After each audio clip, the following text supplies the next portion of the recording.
Siapa yang membuatmu begini? Aku berjanji akan balas kelakuan kejam ini.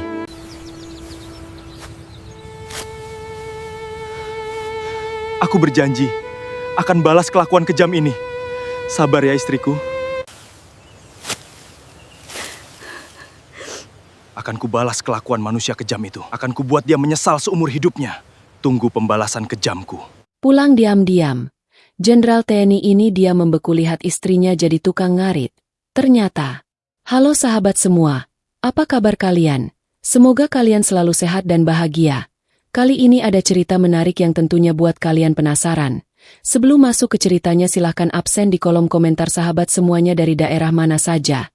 Jangan lupa buat like, komen, subscribe channel ini agar tidak ketinggalan video terbaru lainnya ya. Selamat menonton. Suami dianggap mati. Istri disiksa jadi babu rendahan. Tapi lintah darat ini tidak tahu kalau kuli panggul yang ia hina setiap hari ternyata adalah jenderal pasukan khusus. Hai sobat, kalian wajib nonton video ini sampai habis. Kita akan melihat bagaimana seorang jenderal yang nyamar jadi gembel melakukan aksi mic drop paling epik, memanggil helikopter militer, dan meratakan kekayaan musuhnya dalam 5 menit. Penasaran? Mari kita mulai kisahnya. Matahari siang itu seolah berniat memanggang setiap jengkal aspal retak di pinggiran desa Karanganyar. Udara panas bergelombang di atas jalanan berdebu, membawa aroma tanah kering yang bercampur dengan asap pembakaran jerami. Di tengah kepungan hawa neraka itu, sesosok pria berjalan gontai, menyeret sepatu bot militernya yang solnya hampir lepas dimakan usia. Pria itu adalah Letnan Jenderal Bima, sang panglima komando pasukan khusus yang namanya pernah membuat musuh-musuh negara gemetar ketakutan. Namun hari ini, tidak ada satupun bintang emas yang bertengger di kerahnya. Tidak ada seragam kebesaran, tidak ada pengawalan ketat, dan tidak ada hormat senjata. Ia pulang sebagai hantu. Sebuah kemeja flanel pudar yang dulunya bermotif kotak-kotak merah kini telah berubah warna menjadi kelabu akibat terpaan debu dan keringat selama berhari-hari. Celana bahannya robek di bagian lutut, memperlihatkan kulit legam yang dipenuhi bekas luka pertempuran, sayatan bayonet, serpihan peluru, dan luka bakar yang menjadi saksi bisu dari 5 tahun operasi rahasia tanpa identitas di sarang musuh. Di atas kepalanya, sebuah topi laken kumal ditarik rendah, menyembunyikan wajahnya yang keras bersudut dan sepasang mata tajam yang kini menyimpan badai kerinduan. Di balik dada bidang yang tertutup kain lapuk itu, jantung Bima berdegup dengan ritme yang memabukkan. Setiap langkah yang membawanya lebih dekat ke desa terasa seperti dentuman genderang perang. Namun kali ini bukan musuh yang ia tuju, melainkan belahan jiwanya. 5 tahun yang lalu, ia pergi meninggalkan Ningsih, istrinya yang tengah menangis dalam diam di teras rumah mereka. Negara memanggilnya untuk sebuah misi bunuh diri.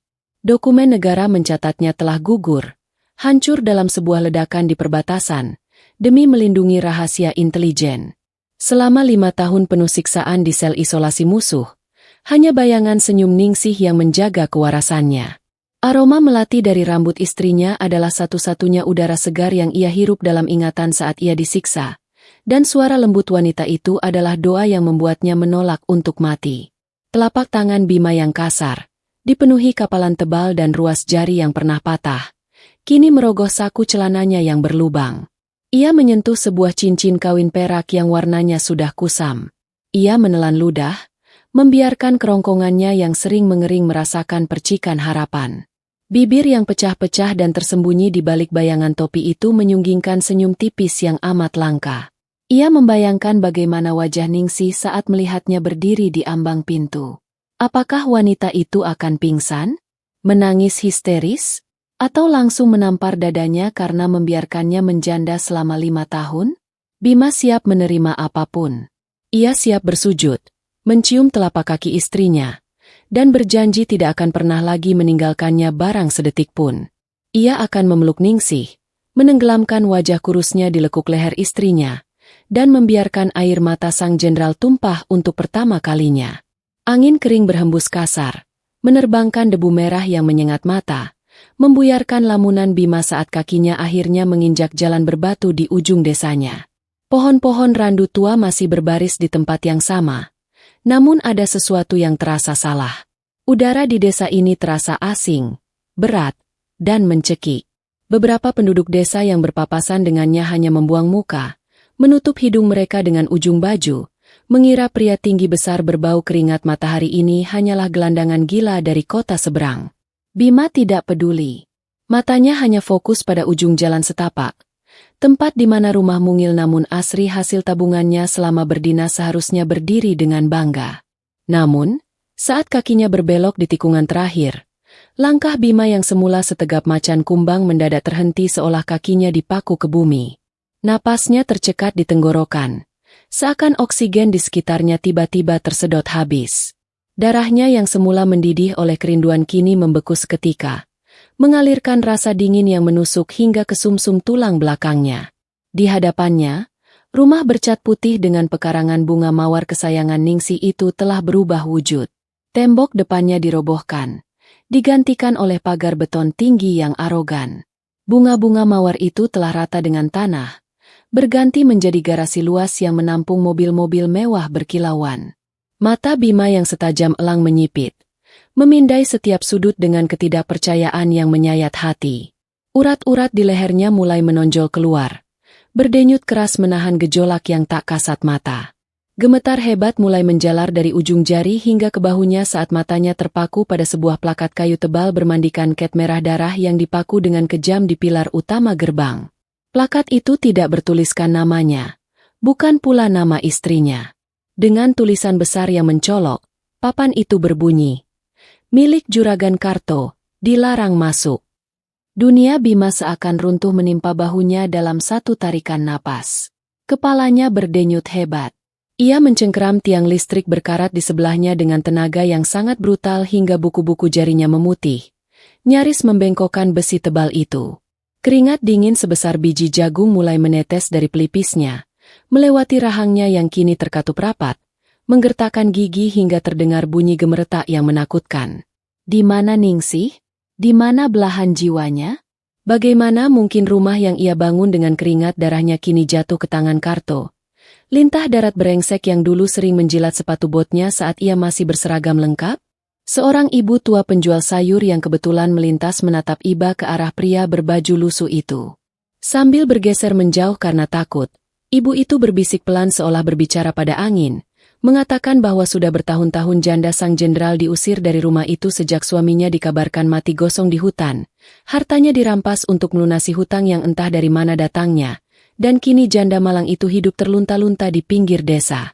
Mendengar kalimat yang tidak sengaja tertangkap oleh telinga militernya yang sensitif, dada Bima bergemuruh dahsyat seperti gunung berapi yang siap meledak. Pandangannya menggelap. Rasa sakit dari seluruh luka tembak di tubuhnya tidak ada apa-apanya dibandingkan dengan rasa perih yang kini mengiris jantungnya. Ia tidak langsung mengamuk. Ia tidak berteriak. Panglima yang telah dilatih untuk tetap tenang di bawah hujan mortir ini menarik napas panjang, menelan seluruh amarahnya ke dasar perut. Ia perlahan menarik ujung topinya lebih rendah, menutupi matanya yang kini berkilat memancarkan aura kematian yang sedingin es. Tidak ada lagi Bima sang suami yang pulang untuk mencari kehangatan. Yang tersisa di balik pakaian lusuh itu kini hanyalah sang elang pemburu, yang siap merobek dada siapapun yang berani menyentuh istrinya, dari balik bayang-bayang. Meninggalkan pekarangan rumah yang kini dikuasai oleh lintah darat brengsek itu, langkah Letnan Jenderal Bima terasa seperti menyeret dua buah meriam baja di kedua kakinya.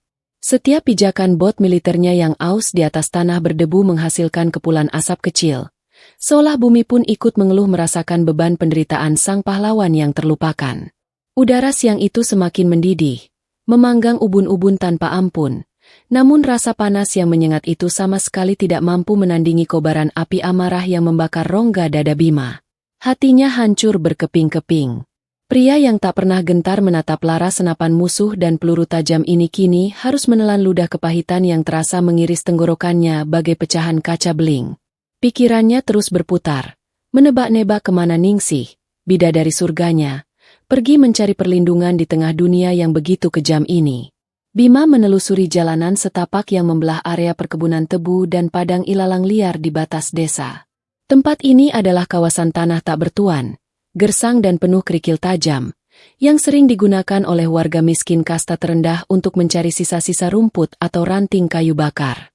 Mata elang sang jenderal menyapu hamparan ilalang tajam yang menguning karena kemarau panjang.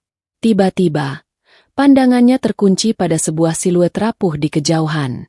Di tengah lautan rumput gajah yang tingginya hampir menyamai dada orang dewasa, tampak sesosok wanita sedang membungkuk, mengayunkan sabit berkarat dengan sisa-sisa tenaga yang terlihat sangat menyedihkan. Napas Bima mendadak terhenti. Udara di sekelilingnya seolah tersedot ke dalam ruang hampa. Ia menyelinap di balik sebatang pohon trembesi raksasa yang meranggas, menjadikan bayangan batang pohon itu sebagai tirai penyamarannya.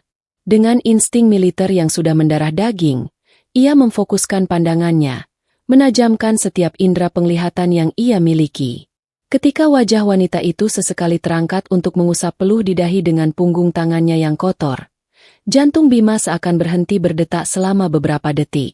Dunia di sekitarnya runtuh seketika dengan suara gemuruh memekakan yang hanya bisa didengar oleh telinganya sendiri. Wanita malang itu adalah Ningsih. Bidadari cantik yang selama 5 tahun menjadi satu-satunya alasan Bima menolak untuk mati di sel penyiksaan musuh. Kini berdiri di sana dengan kondisi yang membuat darah sang jenderal mendidih merangsek naik hingga ke ubun-ubun. Ningsih yang dulu memiliki kulit seputih pualam dan senyum semanis madu, kini tampak seperti tengkorak hidup yang dibalut kulit legam terbakar matahari. Kebaya katun merah muda kesayangannya yang dulu sering dipuji Bima karena sangat pas membalut tubuh sang istri, kini telah berubah warna menjadi kusambak kain pel, penuh dengan tambalan kain perca kasar di sana-sini, dan longgar menggantung di tubuhnya yang tersisa tulang pembalut kulit. Bima mencengkeram kulit kayu trembesi di hadapannya dengan kekuatan brutal. Urat-urat di punggung tangan dan lengan bawahnya menonjol keluar berdenyut keras, seperti sulur-sulur kawat baja yang siap putus. Kuku-kukunya menancap sangat dalam hingga menembus serat kayu keras itu, mengalirkan getaran amarah yang tak tertahankan. Matanya yang merah berkaca-kaca menatap nanar ke arah telapak tangan Ningsih. Tangan mungil yang dulu sering memijat lembut bahu Bima sepulang bertugas itu, kini dipenuhi kapalan tebal yang menghitam, berhiaskan goresan-goresan luka memanjang akibat sayatan daun ilalang yang setajam silet. Beberapa luka tampak masih baru, mengeluarkan titik-titik darah segar yang bercampur dengan keringat dan debu kemarau. Namun wanita itu sama sekali tidak mempedulikannya. Ia terus mengayunkan sabitnya dengan gerakan mekanis, seolah rasa sakit sudah menjadi sahabat karibnya sehari-hari. Di sebelah kaki Ningsih yang telanjang dan pecah-pecah, tergeletak sebuah keranjang bambu usang yang ukurannya jauh lebih besar dan lebih lebar dari tubuh kurusnya. Keranjang itu sudah terisi penuh dengan rumput padat yang beratnya pasti melebihi beban ideal yang sanggup dipikul oleh seorang wanita malang yang kekurangan gizi. Bima menggigit bibir bawahnya kuat-kuat hingga mengecap rasa amis darahnya sendiri. Tubuhnya yang tinggi besar bergetar hebat. Ada dorongan gila dalam dirinya untuk melompat keluar dari tempat persembunyiannya sekarang juga, berlari menerjang lautan ilalang itu, lalu merengkuh Ningsih ke dalam pelukan terkuat yang pernah ia berikan. Ia ingin meneriakkan kepada dunia bahwa wanita kurus berbau keringat ini adalah istri seorang panglima, seorang nyonya besar yang seharusnya duduk anggun di kursi beludru, bukan bermandikan lumpur dan darah di tengah ladang gersang. Namun, sebelah kakinya yang sudah melangkah maju perlahan ditarik kembali. Kakinya terasa seberat jangkar kapal. Bima sadar sepenuhnya, jika ia muncul sekarang, jika ia membongkar identitasnya detik ini juga, ia mungkin bisa langsung menyelamatkan Ningsih. Tapi bagaimana dengan Juragan Karto?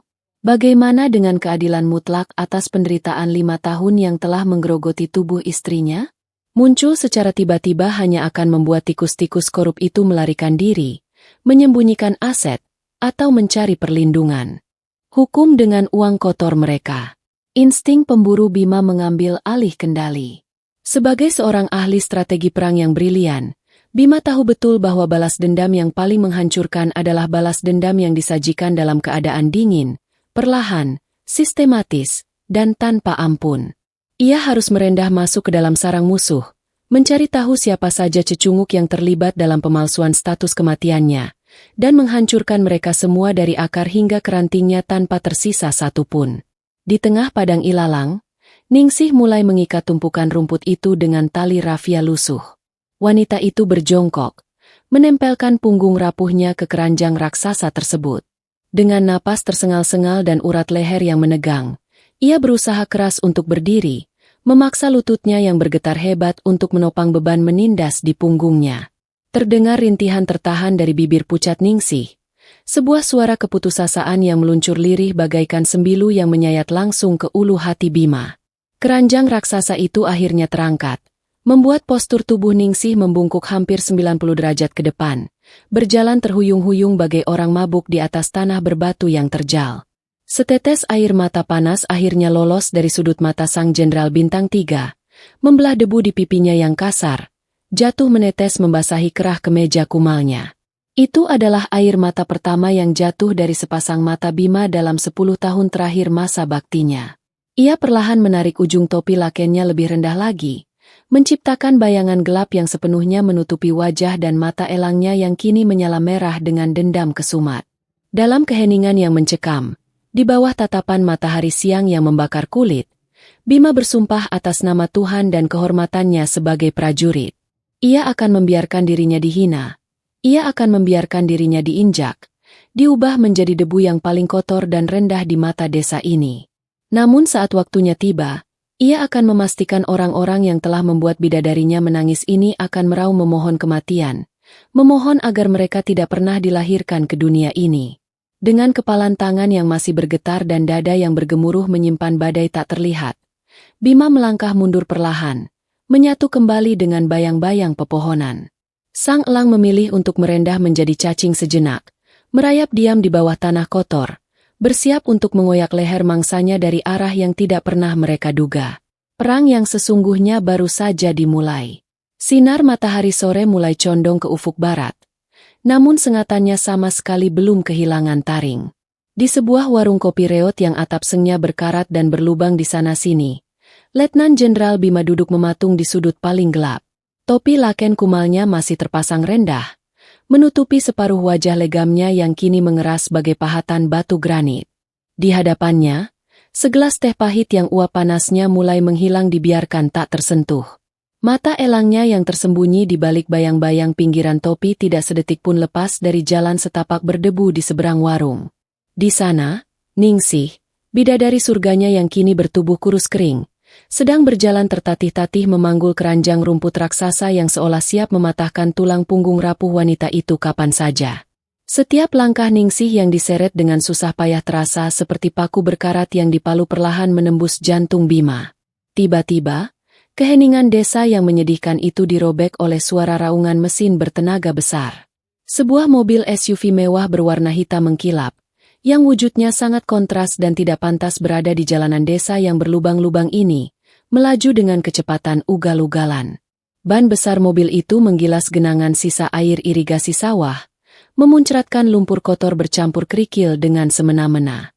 Ningsih yang sedang berjalan terhuyung di pinggir jalan terkesiap hebat. Dengan sisa tenaga yang nyaris habis, wanita malang itu berusaha menghindar, namun keseimbangannya goyah akibat beban keranjang rumput di punggungnya. Ia jatuh terduduk di tepi parit, napasnya terengah-engah, sementara debu tebal sisa pengereman mobil mewah itu menyelimuti tubuh kurusnya yang gemetar. Di sudut warung seberang jalan, napas Bima seketika terhenti. Tangan kanannya yang kasar penuh kapalan perlahan bergerak melingkari gelas kaca tebal di atas meja kayu yang lapuk. Buku-buku jarinya memutih, mencengkeram gelas itu dengan tenaga yang siap menghancurkan tulang. Insting tempurnya menjerit, mendesaknya untuk melompat menembus debu dan merobek leher siapapun yang berani mengemudikan mesin sialan itu. Namun, ia menahan dirinya, memaksa otot-otot kakinya yang sudah menegang untuk tetap diam terpaku di atas kursi reot yang ia duduki. Pintu pengemudi mobil mewah itu terbuka kasar. Sepatu pantofel kulit buaya imitasi yang mengkilap menjejak tanah berdebu, disusul oleh kemunculan sosok pria tambun dengan perut buncit yang menonjol dari balik kemeja sutra merah menyala. Ia adalah Juragan Karto, lintah darat berhati iblis yang kini mengklaim dirinya sebagai penguasa tunggal desa Karanganyar. Bau parfum murahan yang disemprotkan berlebihan langsung menguar di udara, menyengat hidung, mencoba menutupi bau busuk keserakahan yang mendarah daging dalam dirinya. Ke-10 jari Karto dihiasi cincin batu akik raksasa yang bergemerincing arogan saat ia berkacak pinggang, menatap Ningsih yang masih terduduk lemah di tanah dengan tatapan merendahkan yang menjijikan. Sambil meludah sembarangan ke arah parit, Karto melangkah maju dan berteriak dengan suara seraknya yang menggelegar memecah udara sore, menghardik Ningsih sebagai janda bau kotoran sapi yang tidak tahu diri karena suaminya yang tidak berguna itu sudah membusuk menjadi pupuk di tengah hutan perbatasan. Karto dengan pongah menuntut Ningsih untuk sujud menjilat tanah di kakinya agar anjing-anjing peliharaannya bersedia menyisakan tulang untuk dimakan oleh wanita itu, seraya menagih bunga hutang fiktif yang jumlahnya terus membengkak tanpa masuk akal. Ningsih hanya bisa menundukkan kepalanya dalam-dalam. Tidak ada air mata yang menetes dari kedua matanya yang sayu. Mungkin cadangan air matanya sudah mengering bertahun-tahun yang lalu. Dengan bibir pucat yang bergetar menahan lapar dan takut, ia memohon keringanan, menjelaskan dengan suara serak bahwa ia belum makan sejak kemarin dan hasil rumput ini adalah satu-satunya harapannya untuk ditukar dengan seliter beras murah di pasar. Bukannya iba. Wajah Tambun Karto justru berkerut penuh ejekan. Ia mengangkat kaki kanannya yang terbalut sepatu mahal. Lalu dengan tenaga penuh dan tawa yang menggema bengis, ia menendang keranjang bambu di punggung Ningsih. Tendangan itu begitu keras hingga tali rafia usang pengikat keranjang putus seketika. Keranjang itu terlempar, memuntahkan seluruh isinya. Berpuluh-puluh kilogram rumput hijau yang telah dikumpulkan Ningsih dengan keringat dan darah sejak fajar kini berserakan tak berharga, jatuh menutupi genangan lumpur irigasi yang kotor. Jerih payahnya seharian penuh hancur dalam hitungan detik. Ningsih terjerembab ke depan. Telapak tangannya yang penuh luka sayatan ilalang menancap pada kerikil tajam, menyisakan goresan luka baru yang menganga. Di dalam warung reot yang berjarak belasan meter dari tragedi itu, sebuah suara retakan tajam terdengar pelan namun mematikan. Krak! Gelas kaca tebal berisi teh di genggaman Bima tak lagi sanggup menahan tekanan brutal dari tangan sang jenderal. Kaca itu pecah berkeping-keping, hancur lebur di dalam kepalan tangannya. Teh yang masih cukup panas tumpah membasahi meja kayu, bercampur dengan aliran darah segar berbau anyir yang menetes deras dari telapak tangan Bima yang sobek tertusuk beling tajam. Pecahan kaca menancap dalam di dagingnya. Namun pria itu tidak berkedip, tidak juga meringis kesakitan. Rasa perih di tangannya terasa seperti gigitan semut dibandingkan dengan ledakan supernova yang mengoyak-ngoyak ulu hatinya melihat istrinya diinjak bagai binatang di pinggir jalan. Bima menyembunyikan tangannya yang berlumuran darah di bawah meja, membiarkan tetes demi tetes darah merah pekatnya membasahi lantai tanah warung yang berdebu. Rahangnya terkatup begitu rapat hingga otot lehernya menegang seperti tali tambang yang ditarik hingga batas maksimal. Matanya yang merah menyala dari balik bayang-bayang topi laken merekam setiap tawa pongah juragan Karto, setiap kilauan cincin batu akiknya, dan setiap helaan napas keputusasaan dari istrinya yang kini mengais-ngais rumput bercampur lumpur dengan tangan gemetar. Dalam diam yang mencekam, diiringi irama tetesan darahnya sendiri, sang panglima komando pasukan khusus itu mengukir sebuah sumpah mematikan di relung jiwanya. Ia tidak akan sekadar membunuh lintah darat keparat ini. Tidak, kematian terlalu mewah untuk cacing tanah seperti Karto. Bima bersumpah akan merobohkan seluruh kerajaan sombong yang dibangun pria buncit itu, menguliti martabatnya di depan seluruh dunia, dan memaksanya menangis memohon ampunan darah yang tidak akan pernah ia berikan. Malam pembalasan itu akan tiba, dan badai yang dibawa sang jenderal tidak akan menyisakan apapun selain abu kehancuran. Tawa sumbang juragan Karto menggelegar membelah udara sore yang kering. Terdengar laksana lolongan iblis yang tengah merayakan kemenangan di atas penderitaan manusia. Perut buncitnya berguncang di balik kemeja sutra merah yang mahal saat ia menatap remeh ke arah Ningsih. Di bawah kakinya, wanita malang yang pernah menjadi ratu di hati seorang panglima itu kini merangkak bagai cacing tanah yang terinjak.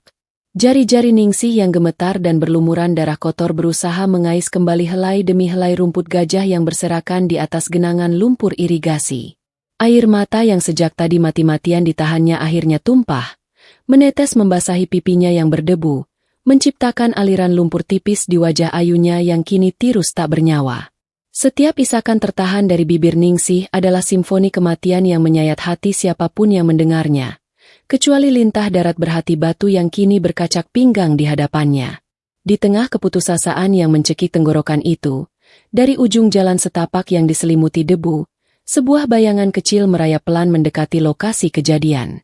Langkahnya terseret-serat, diiringi bunyi ketukan tongkat kayu bambu yang rapuh beradu dengan kerikil jalanan. Sosok itu adalah Embok Darmi, Seorang nenek tua renta penjual jamu keliling yang punggungnya telah melengkung bungkuk seolah dipaksa memikul seluruh beban penderitaan dunia.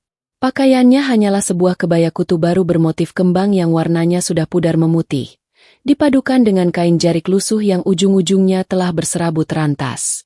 Wajahnya dipenuhi keriput yang sedalam parit-parit kemarau, namun di balik kelopak matanya yang kendur, tersimpan sepasang manik mata yang memancarkan kehangatan samudera kasih sayang yang tak terbatas. Tanpa mempedulikan tatapan mengancam dari Juragan Karto yang berdiri menjulang bagai raksasa algojo, Embok Darmi meletakkan bakul jamunya yang hampir kosong di pinggir jalan. Sendi-sendi lututnya yang renta dan berbunyi gemeretak dipaksanya menekuk, berlutut tepat di atas genangan lumpur kotor di sebelah Ningsih. Tangan keriputnya yang dipenuhi bintik-bintik penuaan terulur, dengan sangat lembut dan penuh kehati-hatian, menyentuh telapak tangan Ningsih yang berdarah. Nenek itu tidak mengatakan sepatah kata pun pada awalnya. Ia hanya ikut mengais rumput berlumpur itu dengan tangan telanjangnya, menata kembali jerih payah Ningsih ke dalam keranjang bambu yang talinya telah putus ditendang sang lintah darat. Ningsih mengangkat wajahnya yang berurai air mata, menatap sang nenek dengan pandangan nanar. Embok Darmi tersenyum teduh, sebuah senyuman yang sejenak menghentikan waktu dan menghapus rasa sakit dari sayatan ilalang. Dengan suara seraknya yang bergetar dimakan usia, nenek itu berbisik lirih layaknya seorang ibu yang tengah meninabobokan anak gadisnya, meminta Ningsih untuk tidak menangisi rezeki yang jatuh ke tanah, karena air mata tidak akan pernah bisa mengenyangkan perut yang lapar, dan Gusti Allah tidak pernah tidur melihat umatnya yang dizalimi.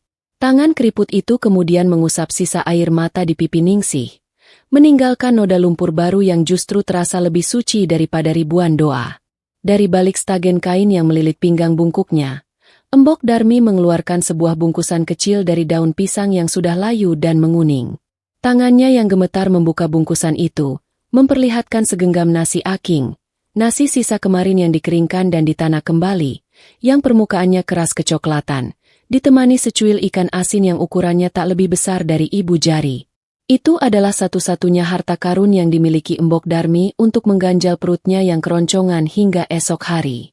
Namun tanpa keraguan sedetik pun, nenek tua itu menyodorkan bungkusan rapuh tersebut ke pangkuan Ningsih. Ia memaksa wanita kurus itu untuk memakannya, beralasan dengan kebohongan putih bahwa perut tuanya sudah terlalu kenyang oleh air tajin. Padahal bunyi keruyuk perut sang nenek terdengar jelas mengalahkan hembusan angin sore. Ningsih memeluk kaki Embok Darmi, menumpahkan tangis histeris yang tertahan. Bahunya berguncang hebat menerima ketulusan mutlak dari seseorang yang sama-sama berada di dasar jurang kemiskinan. Menyaksikan adegan mengharukan yang seharusnya mampu melunakkan hati iblis sekalipun, wajah Juragan Karto justru berkerut jijik. Ia memundurkan langkahnya, menutup hidungnya yang besar dengan sapu tangan sutra seolah udara di sekitarnya tiba-tiba terkontaminasi wabah penyakit mematikan. Dengan bibir tebal yang mencibir merendahkan, Karto meludah sembarangan. Gumpalan liurnya jatuh mendarat di atas tanah hanya beberapa jengkal dari tempat Embok Darmi bersimpuh. Ia mendengus kasar, memuntahkan makian pedas yang menggema bahwa sekumpulan sampah masyarakat yang saling mengasihani adalah pemandangan paling menjijikan yang bisa membuat mata dan sepatu mahalnya ternoda. Sebelum akhirnya bersumpah bahwa besok pagi hutang-hutang janda miskin itu harus lunas atau gubuk reotnya akan diratakan dengan tanah. Karto berbalik dengan arogan, membanting pintu mobil SUV mewahnya hingga berdebam keras. Mesin bertenaga kuda itu kembali meraung, menyemburkan asap hitam tebal dari knalpotnya. Ban besar mobil itu berputar agresif, sengaja mencipratkan sisa air genangan bercampur lumpur ke arah dua wanita malang yang sedang berpelukan di pinggir jalan, sebelum akhirnya melesat pergi meninggalkan awan debu yang mencekik napas. Di dalam warung kopi reot yang gelap, 15 meter dari sana, udara terasa membeku. Tik tik tik. Tetesan darah segar berwarna merah pekat terus berjatuhan dari sela-sela jari Letnan Jenderal Bima, menciptakan genangan kecil di atas lantai tanah yang berdebu. Tangan kanannya yang hancur menggenggam pecahan beling gelas masih berada di bawah meja, tak bergeming, tak merasakan perih. Mata elangnya yang mengintip tajam dari balik topi laken kumal merekam setiap detik kejadian tersebut dengan presisi militer tingkat tinggi. Dada Bima yang sedari tadi bergemuruh oleh ledakan amarah kini perlahan berubah menjadi danau es yang mematikan. Ia telah melihat wujud iblis dalam diri Juragan Karto, dan kini, Ia melihat wujud malaikat suci dalam diri nenek tua penjual jamu itu. Rahang Bima mengeras, mengunci sebuah sumpah baru yang terpatri dalam jiwanya yang terbakar. Di dalam kepalanya yang dingin dan penuh perhitungan, Sang Panglima Komando membuat 2 buah resolusi absolut. Pertama, ia akan memastikan malaikat berwujud nenek tua penderita osteoporosis itu kelak akan tidur di atas kasur sutra dan memakan hidangan para raja di sisa umurnya. Dan yang kedua, ia akan memastikan pria tambun bermulut kotor bernama Karto itu akan memakan nasi aking yang dicampur dengan lumpur bercampur darahnya sendiri, sambil bersujud mencium debu di kaki Ningsih. Sang elang telah menandai mangsa dan pelindungnya, tinggal menunggu waktu yang tepat untuk menukik turun membawa badai pembalasan. Pagi merayap lambat di atas langit desa Karanganyar, membawa serta hawa pengap yang menjanjikan terik kemarau yang menyiksa. Embun belum sempat menyejukkan dedaunan ketika Letnan Jenderal Bima melangkah gontai membelah kabut tipis, menuju pusat perputaran uang kotor di desa itu, gudang beras sinar tani milik Juragan Karto. Penampilan Sang Panglima Komando pagi ini jauh lebih mengenaskan dibandingkan hari sebelumnya. Ia sengaja melumuri kemeja flanel pudarnya dengan lumpur kering dan arang, mengaburkan setiap sisa kegagahan yang mungkin masih tersisa dari postur tubuhnya. Topi laken kumalnya ditarik semakin rendah hingga menyentuh batas alis. Tangan kanannya yang kemarin malam hancur menggenggam pecahan gelas kaca, kini hanya dibalut dengan sobekan kain kotor berbau apak. Sesekali, darah segar merembes dari balik ikatan kain itu, menetes perlahan, namun wajah Bima tetap sedingin es. Tidak ada rintihan, tidak ada keluhan. Rasa sakit secara fisik telah lama mati dalam sistem saraf Sang Jenderal, digantikan oleh dorongan mematikan untuk menguliti sang lintah darat dari dalam sarangnya sendiri. Berdiri di depan gerbang besi gudang yang menjulang arogan, hidung Bima langsung disambut oleh aroma apak gabah yang menumpuk tak beraturan, bercampur dengan bau keringat asam dari puluhan kuli miskin yang sudah mulai bekerja sejak subuh. Gudang raksasa beratap seng itu berdiri seperti sebuah benteng keserakahan di tengah desa yang kelaparan. Bima memicingkan mata elangnya, menatap tumpukan ribuan karung beras kualitas premium yang disembunyikan Karto dari pasar untuk mempermainkan harga, sementara di luar sana, istrinya dan wanita renta seperti Embok Darmi harus rela memakan nasi aking berdebu. Rahang Bima mengeras, otot lehernya menegang, namun ia segera menundukkan kepalanya, membunuh setiap percikan aura membunuh yang bisa membongkar penyamarannya. Ia membiarkan bahunya merosot turun, melangkah dengan ritme kaki terseret, memerankan sosok gelandangan putus asa yang rela menjual harga dirinya demi sesuap nasi.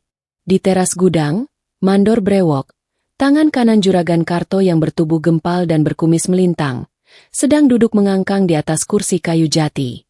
Mulutnya sibuk mengepulkan asap cerutu murahan yang baunya sangat menyengat, sementara tangan kirinya memainkan segepok uang kertas. Saat Bima mendekat dan berdiri menunduk di hadapannya, Mandor Brewok mendengus kasar, membuang ludah tepat di ujung sepatu bot usang Bima. Dengan suara seraknya yang syarat akan penghinaan, Sang Mandor mengumpat kasar, menyebut Bima sebagai gembel penyakitan berbau bangkai tikus yang pasti akan mati mendadak jika disuruh mengangkat setengah karung beras.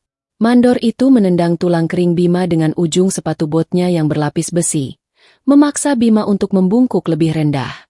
Sang Jenderal menahan napas, membiarkan tendangan yang sebenarnya terasa seperti gigitan nyamuk itu meruntuhkan postur tubuhnya. Dengan suara parau yang sengaja dibuat bergetar, Bima memohon pekerjaan, menyatakan bahwa ia bersedia dibayar setengah harga asalkan bisa makan hari ini. Mendengar tawaran buruh murah yang bisa diperbudak, senyum licik Mandor Brewok mengembang. Ia melemparkan sebuah karung goni kosong ke wajah Bima, menyuruhnya segera bergabung dengan kuli lain memindahkan beras dari truk ke dalam gudang bagian belakang. Pekerjaan itu adalah neraka bagi warga biasa. Karung-karung goni itu berbobot 50 hingga 100 kilogram, debunya menyumbat paru-paru, dan panas di dalam gudang terasa bagaikan tungku pembakaran. Namun bagi seorang letnan jenderal yang pernah memanggul ransel seberat 80 kilogram sambil berlari mendaki pegunungan di bawah hujanan peluru musuh, beban karung beras ini hanyalah sebuah pemanasan ringan. Kendati demikian, Bima tidak boleh terlihat tangguh. Ia dengan cerdas memanipulasi gerakan tubuhnya. Setiap kali mengangkat karung, ia membiarkan lututnya pura-pura bergetar hebat. Ia membiarkan napasnya tersengal-sengal secara dramatis, membiarkan keringat bercucuran membasahi wajahnya yang kotor. Luka sayat di telapak tangannya kembali terbuka akibat gesekan serat goni yang kasar, meninggalkan cap darah samar di setiap karung yang ia pindahkan, menjadi saksi bisu dari pengorbanan berdarah sang pahlawan yang merendahkan dirinya demi sebuah keadilan absolut. Namun, di balik penyamaran fisik yang sempurna sebagai kuli rendahan, otak analitis sang Panglima Komando bekerja dengan kecepatan yang mengerikan. Telinga militernya yang sangat terlatih menyaring setiap percakapan, setiap bisikan, dan setiap tawa pongah dari para centeng gudang. Momen yang ditunggu Bima akhirnya tiba saat jam istirahat siang. Sambil berpura-pura tertidur di balik tumpukan karung kosong di sudut tergelap gudang, ia mendengarkan percakapan Mandor Brewok dengan dua orang anak buah Karto yang baru saja tiba dari balai desa. Percakapan mereka adalah kunci yang akan membuka gerbang neraka bagi sang lintah darat. Sambil tertawa terbahak-bahak, Mandor Brewok menceritakan betapa mudahnya mereka membodohi janda Jenderal Malang itu bertahun-tahun yang lalu. Dengan nada bangga yang menjijikkan, sang Mandor membeberkan bagaimana Juragan Karto menyuap oknum pegawai kecamatan dan memalsukan stempel markas besar tentara untuk menerbitkan surat kematian palsu atas nama Bima. Mereka membahas detail bagaimana dana pensiun asuransi negara yang seharusnya menjadi hak Ningsih dirampas seluruhnya oleh Karto melalui tanda tangan palsu, dan bagaimana sertifikat rumah Ningsih disita sebagai jaminan atas hutang fiktif yang sengaja diciptakan seminggu setelah kabar kematian itu disebarluaskan. Lebih gilanya lagi, salah satu centeng menyeletuk sambil terbahak bahwa cincin kawin emas milik Ningsih yang dulu dirampas paksa kini dilebur untuk dijadikan salah satu cincin akik yang melingkar di jari telunjuk Juragan Karto. Di balik kegelapan tumpukan karung goni, udara mendadak turun beberapa derajat. Mata Bima yang semula terpejam kini terbuka lebar, memancarkan kilat merah yang menakutkan bak iblis yang baru saja bangkit dari jurang terdalam. Jantungnya berdetak dengan ritme lambat namun mematikan, memompa darah yang kini terasa sedingin es. Tidak ada kemarahan yang meledak-ledak. Yang ada hanyalah sebuah keheningan absolut yang jauh lebih mengerikan daripada badai topan manapun. Tangannya yang berlumuran darah kering perlahan mengepal, mencengkeram kain goni di bawahnya hingga serat-serat tebal itu putus satu persatu tanpa suara. Bima telah mendapatkan kepingan puzzle terakhirnya. Seluruh nama jaringan yang membantu Karto, nominal uang kotor yang dicuri, dan penderitaan tak terperi yang ditimpakan pada Ningsih kini terekam permanen di dalam kepala sang jenderal. Sang elang telah mengantongi seluruh titik kelemahan mangsanya. Mulai detik ini, tidak ada lagi belas kasihan. Karto bukan lagi sekadar lintah darat kampung. Ia adalah musuh negara, pengkhianat yang telah mencuri identitas seorang panglima pasukan khusus dan menyiksa keluarganya. Bima kembali menutup matanya, membiarkan sisa waktu istirahat berlalu dalam diam. Ketika saatnya tiba nanti, darah tidak akan sekadar tumpah, tetapi akan membanjiri setiap jengkal tanah yang pernah diinjak oleh lintah darat itu. Penyamaran Bima sebagai kuli panggul telah usai di kepalanya. Kini, ia adalah sang algojo pencabut nyawa yang bersembunyi di balik bayang-bayang kotor debu jalanan.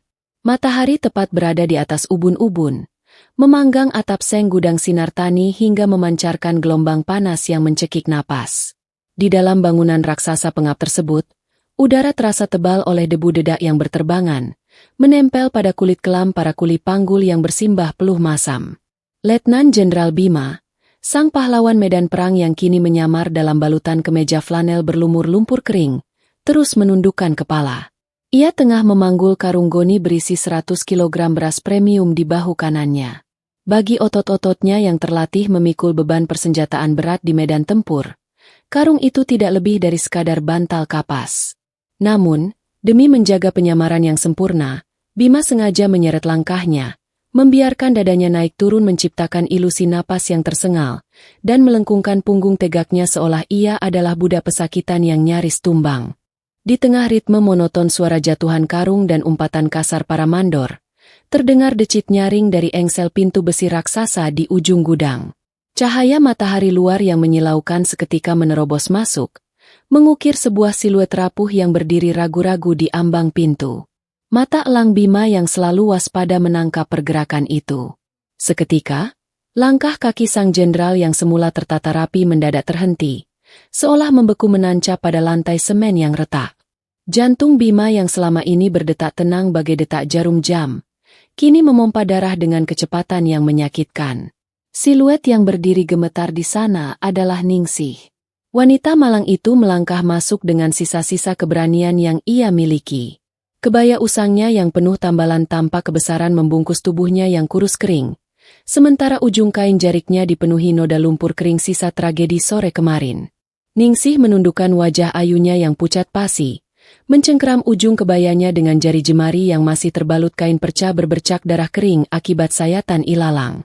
Puluhan pasang mata kuli dan centeng gudang seketika tertuju padanya.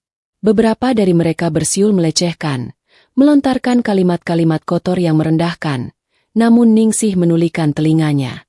Ia melangkah tertatih-tatih menuju ruangan kaca ber-AC di sudut gudang, tempat sang penguasa lalim bertahta. Menyaksikan bidadarinya menjadi tontonan dan objek hinaan. Napas Bima tercekat di tenggorokan. Karung beras seberat 100 kg di bahunya mendadak terasa seringan kapas dibandingkan dengan beban tak kasat mata yang meremukan rongga dadanya. Tangan kirinya yang bebas mengepal begitu erat hingga kuku-kukunya menancap melukai telapak tangannya sendiri. Namun ia memaksa kakinya untuk melangkah pelan, bersembunyi di balik tumpukan karung goni tinggi yang berjarak hanya 10 meter dari ruangan kaca tersebut. Ia harus melihat, ia harus mendengar, dan ia harus merekam setiap detik kejadian ini sebagai bahan bakar dendamnya. Pintu kaca ruangan itu terbuka kasar sebelum Ningsih sempat mengetuk. Juragan Karto melangkah keluar dengan perut buncitnya yang menonjol angkuh dari balik kemeja sutra emasnya. Udara dingin dari dalam ruangannya ikut menguar, membawa aroma parfum murahan yang langsung berbenturan dengan bau keringat para kuli. Karto menatap Ningsih dengan mata membelalak penuh ketidaksukaan, seolah ia baru saja melihat seekor lintah kotor yang merayap di lantai marmernya. Dengan suara serak yang menggelegar memantul di dinding seng gudang, lintah darat itu menghardik kasar, mempertanyakan kelancangan sang janda miskin berbau kotoran ternak yang berani mengotori lantai gudangnya dengan kaki telanjangnya yang pecah-pecah. Ningsih seketika menjatuhkan dirinya ke lantai semen yang kotor. Lutut kurusnya berbenturan dengan batu kerikil.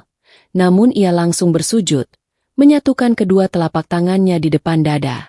Dengan suara parau yang bergetar menahan tangis dan rasa lapar yang merobek lambungnya, Ningsih memohon sepercik belas kasihan.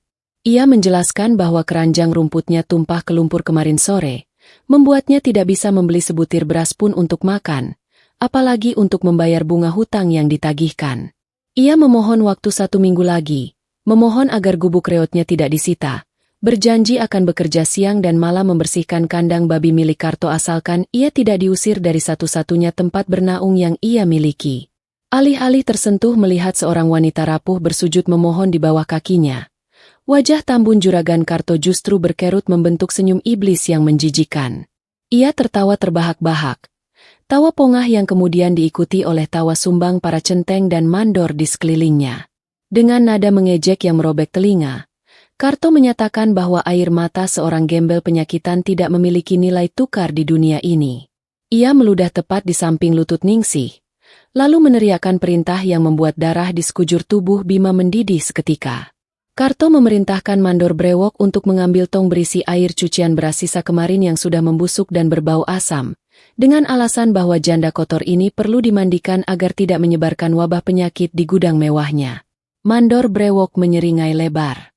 Ia berlari kecil ke belakang gudang dan kembali membawa sebuah ember plastik besar berisi air leri, cucian beras, yang telah dibiarkan berhari-hari, warnanya keruh kecoklatan, bercampur dengan kotoran tanah dan berbau sangat busuk menyengat. Tanpa aba-aba, dan dengan tawa yang berderai, sang mandor menyiramkan seluruh isi ember kotor itu tepat ke atas kepala Ningsih. Biur! Air busuk itu mengguyur tubuh kurus Ningsih tanpa ampun. Rambutnya yang diikat lepek kini basah kuyup menempel di wajahnya yang tirus. Air berbau asam itu merembes membasahi kebaya usangnya, masuk ke dalam luka-luka terbuka di telapak tangannya, memberikan rasa perih yang menyengat hingga ke tulang. Ningsih tersedak. Napasnya terputus-putus menahan dingin dan syok yang luar biasa. Ia merangkul tubuhnya sendiri yang mulai menggigil hebat, meneteskan air mata yang kini menyatu dengan air cucian beras yang kotor. Tawa belasan pria di dalam gudang itu meledak menggelegar, merayakan penistaan terhadap seorang wanita malang tak berdaya.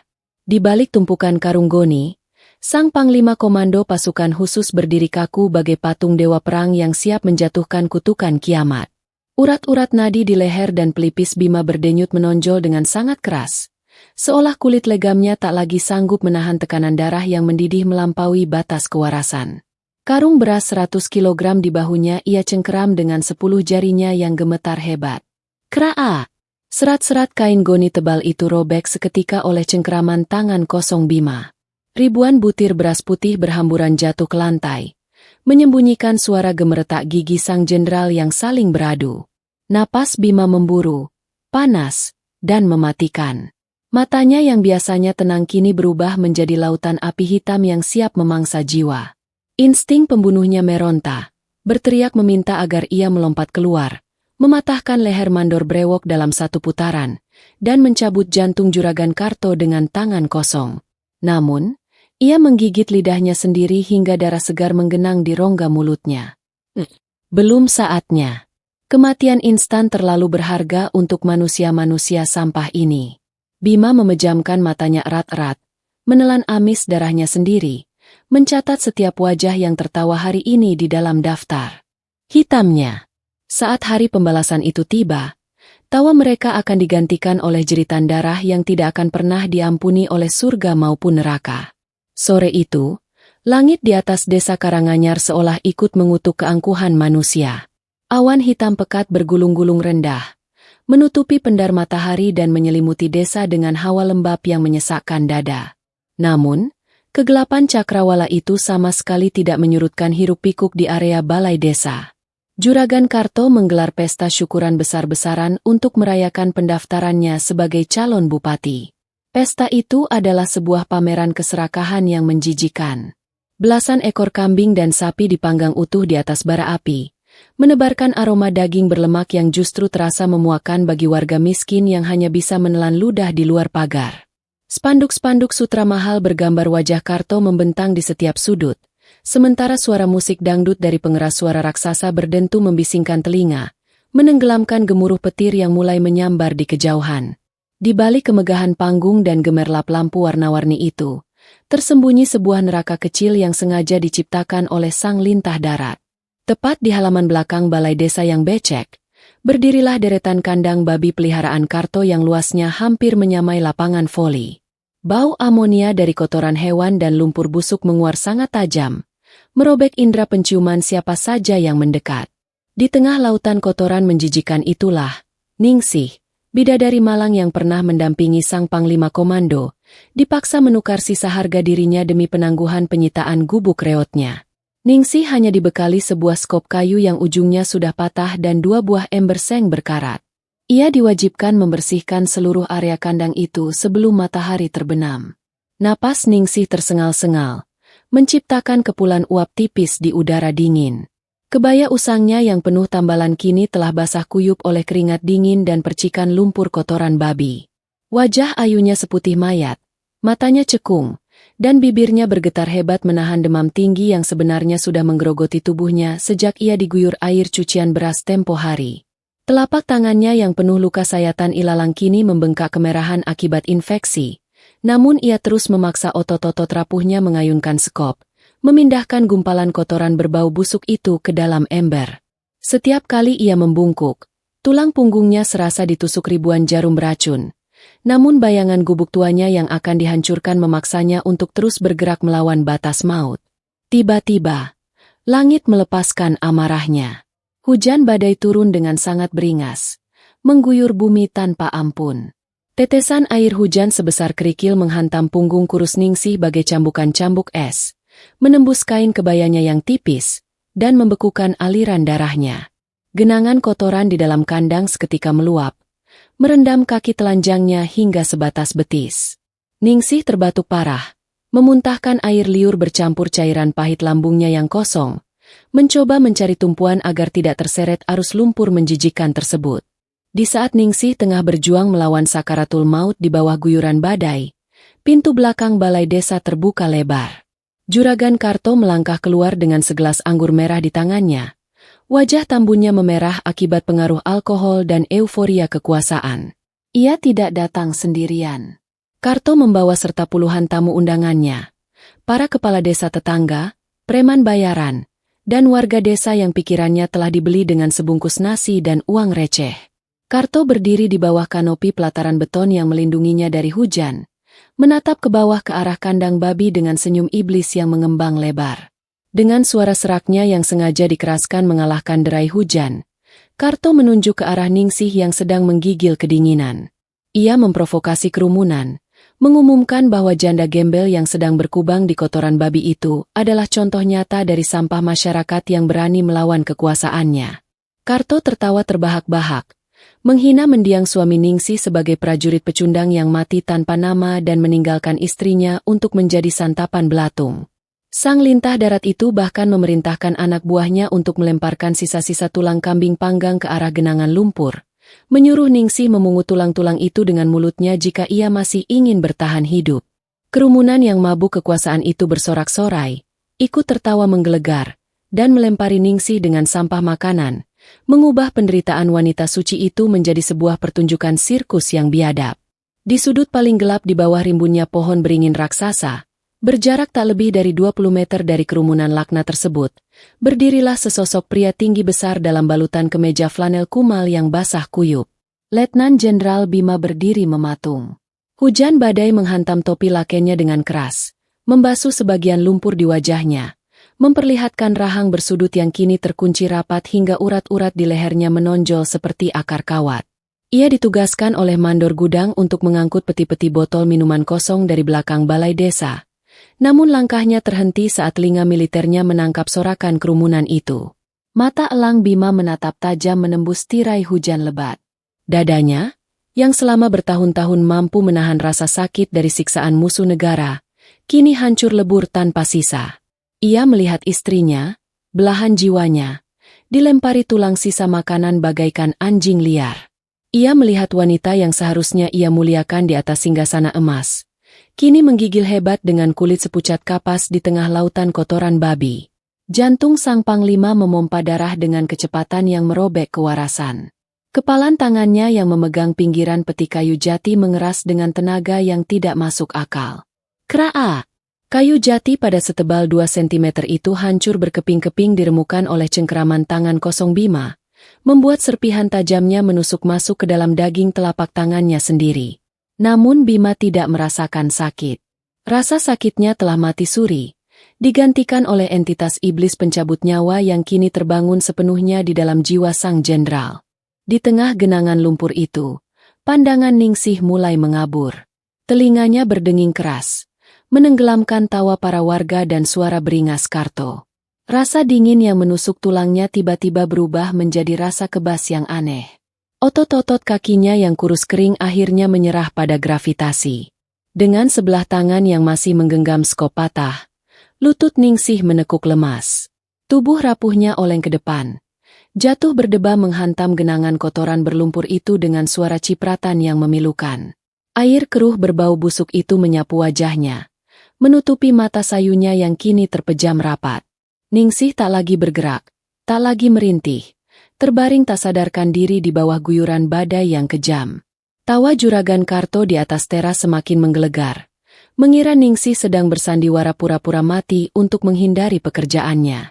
Namun di bawah pohon beringin sana, sepasang mata elang yang sedingin gletser kematian perlahan terangkat dari balik bayangan topi laken. Kesabaran Bima telah habis. Titik nadir itu telah terlampaui. Malam ini, sang jenderal akan melepaskan jubah pengemisnya, dan akan memastikan bahwa hujan yang mengguyur desa Karanganyar esok pagi adalah hujan darah dari orang-orang yang telah berani menertawakan penderitaan istrinya. Hujan badai malam itu turun bagaikan tangisan ribuan malaikat yang tak sanggup lagi menyaksikan kekejian di atas hamparan bumi Karanganyar. Petir menyambar beringas, merobek langit hitam dengan kilatan cahaya putih yang sejenak menerangi wajah-wajah iblis di pelataran balai desa. Di tengah genangan lumpur kotoran babi yang kini meluap bak sungai neraka, Ningsih terbaring tak berdaya. Tubuh kurusnya yang berbalut kebaya usang tambal sulam tenggelam dalam cairan berbau busuk tersebut, memucat sedingin es batu, nyaris tak bernapas di bawah hantaman tetesan hujan sebesar kerikil. Di atas teras berkanopi beton, Juragan Karto dan puluhan tamu undangannya justru tertawa semakin menggila. Mereka menenggak anggur merah mahal, bersulang di atas penderitaan seorang wanita rapuh yang nyawanya kini berada di ujung tanduk, merayakan kekuasaan mutlak yang mereka yakini tak akan pernah bisa diruntuhkan oleh siapapun. Namun, di tengah gelak tawa biadab yang merobek nurani itu, sesosok bayangan kecil dan tertatih-tatih memaksa menerobos barikade para preman bayaran. Itu adalah Embok Darmi. Nenek tua penjual jamu yang punggungnya telah bungkuk dimakan usia itu basah kuyup dari ujung rambut putihnya, hingga ke sela-sela jari kakinya yang keriput. Kain jarik lusuhnya terseret di atas tanah yang becek. Ia tidak mempedulikan bentakan kasar para centeng yang mencoba mengusirnya. Di dadanya yang ringkih, ia mendekap erat sebuah mangkuk tanah liat berisi racikan jamu penawar demam yang masih mengepulkan uap tipis. Satu-satunya hal berharga yang bisa ia beli setelah diam-diam menggadaikan peniti emas peninggalan almarhum suaminya pagi tadi demi menyelamatkan nyawa Ningsih. Dengan lutut yang bergetar hebat dan napas yang berbunyi seperti peluit rusak, Embok Darmi menjatuhkan dirinya ke dalam kubangan lumpur menjijikan itu.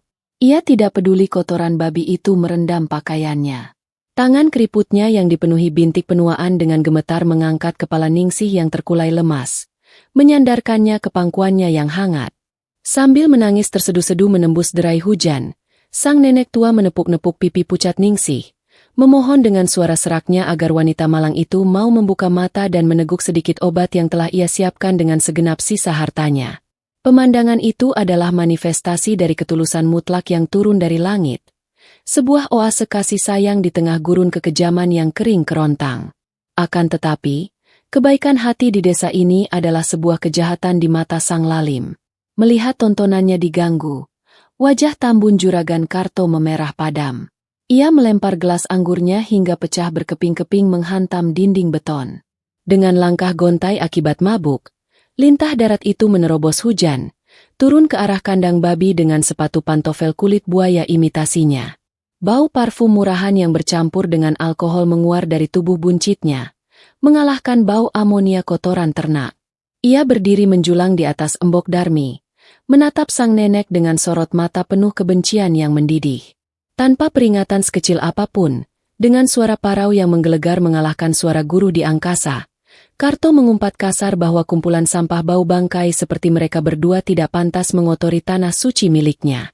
Bersamaan dengan hardikan sarkasme yang menyamakan mereka dengan belatung pencari simpati, kaki Karto yang terbalut sepatu mahal itu mengayun dengan tenaga penuh, menendang mangkuk tanah liat di tangan Embok Darmi. Praaang!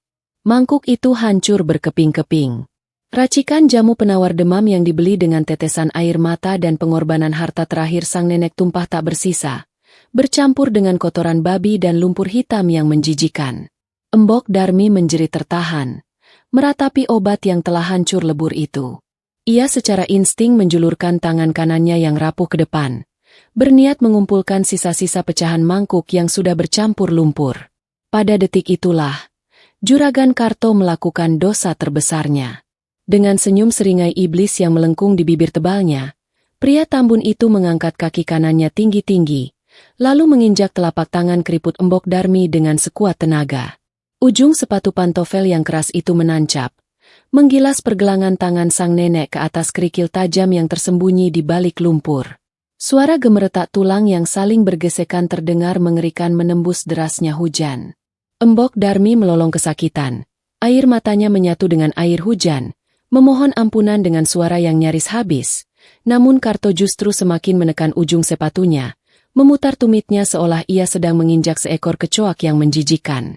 Di balik rimbunnya pohon beringin raksasa, dunia tiba-tiba berhenti berputar. Hujan badai yang turun menderu seolah berubah menjadi keheningan absolut yang mematikan. Letnan Jenderal Bima, yang sedari tadi mematung menyaksikan bidadarinya tumbang, kini menyaksikan malaikat pelindung mereka diinjak-injak dengan cara yang paling biadab. Otot-otot rahang sang panglima terkunci begitu rapat hingga hampir meremukkan giginya sendiri. Buku-buku jarinya yang masih berlumuran darah akibat menghancurkan kayu jati kini mengeras bagai baja titanium.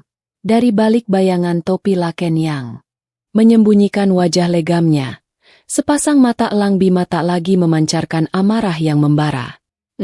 Kemarahan itu telah melampaui batas titik didihnya dan bermutasi menjadi gletser es kematian yang menyebarkan aura pembunuh paling pekat yang pernah ia lepaskan sepanjang karir militernya. Kesabarannya, empati manusiawinya, dan penyamarannya sebagai kuli rendahan. Semuanya telah mati secara resmi di detik ini. Bima menarik napas panjang, sebuah tarikan napas terakhir dari seorang pria biasa, sebelum ia berubah sepenuhnya menjadi dewa perang yang tak mengenal kata ampun.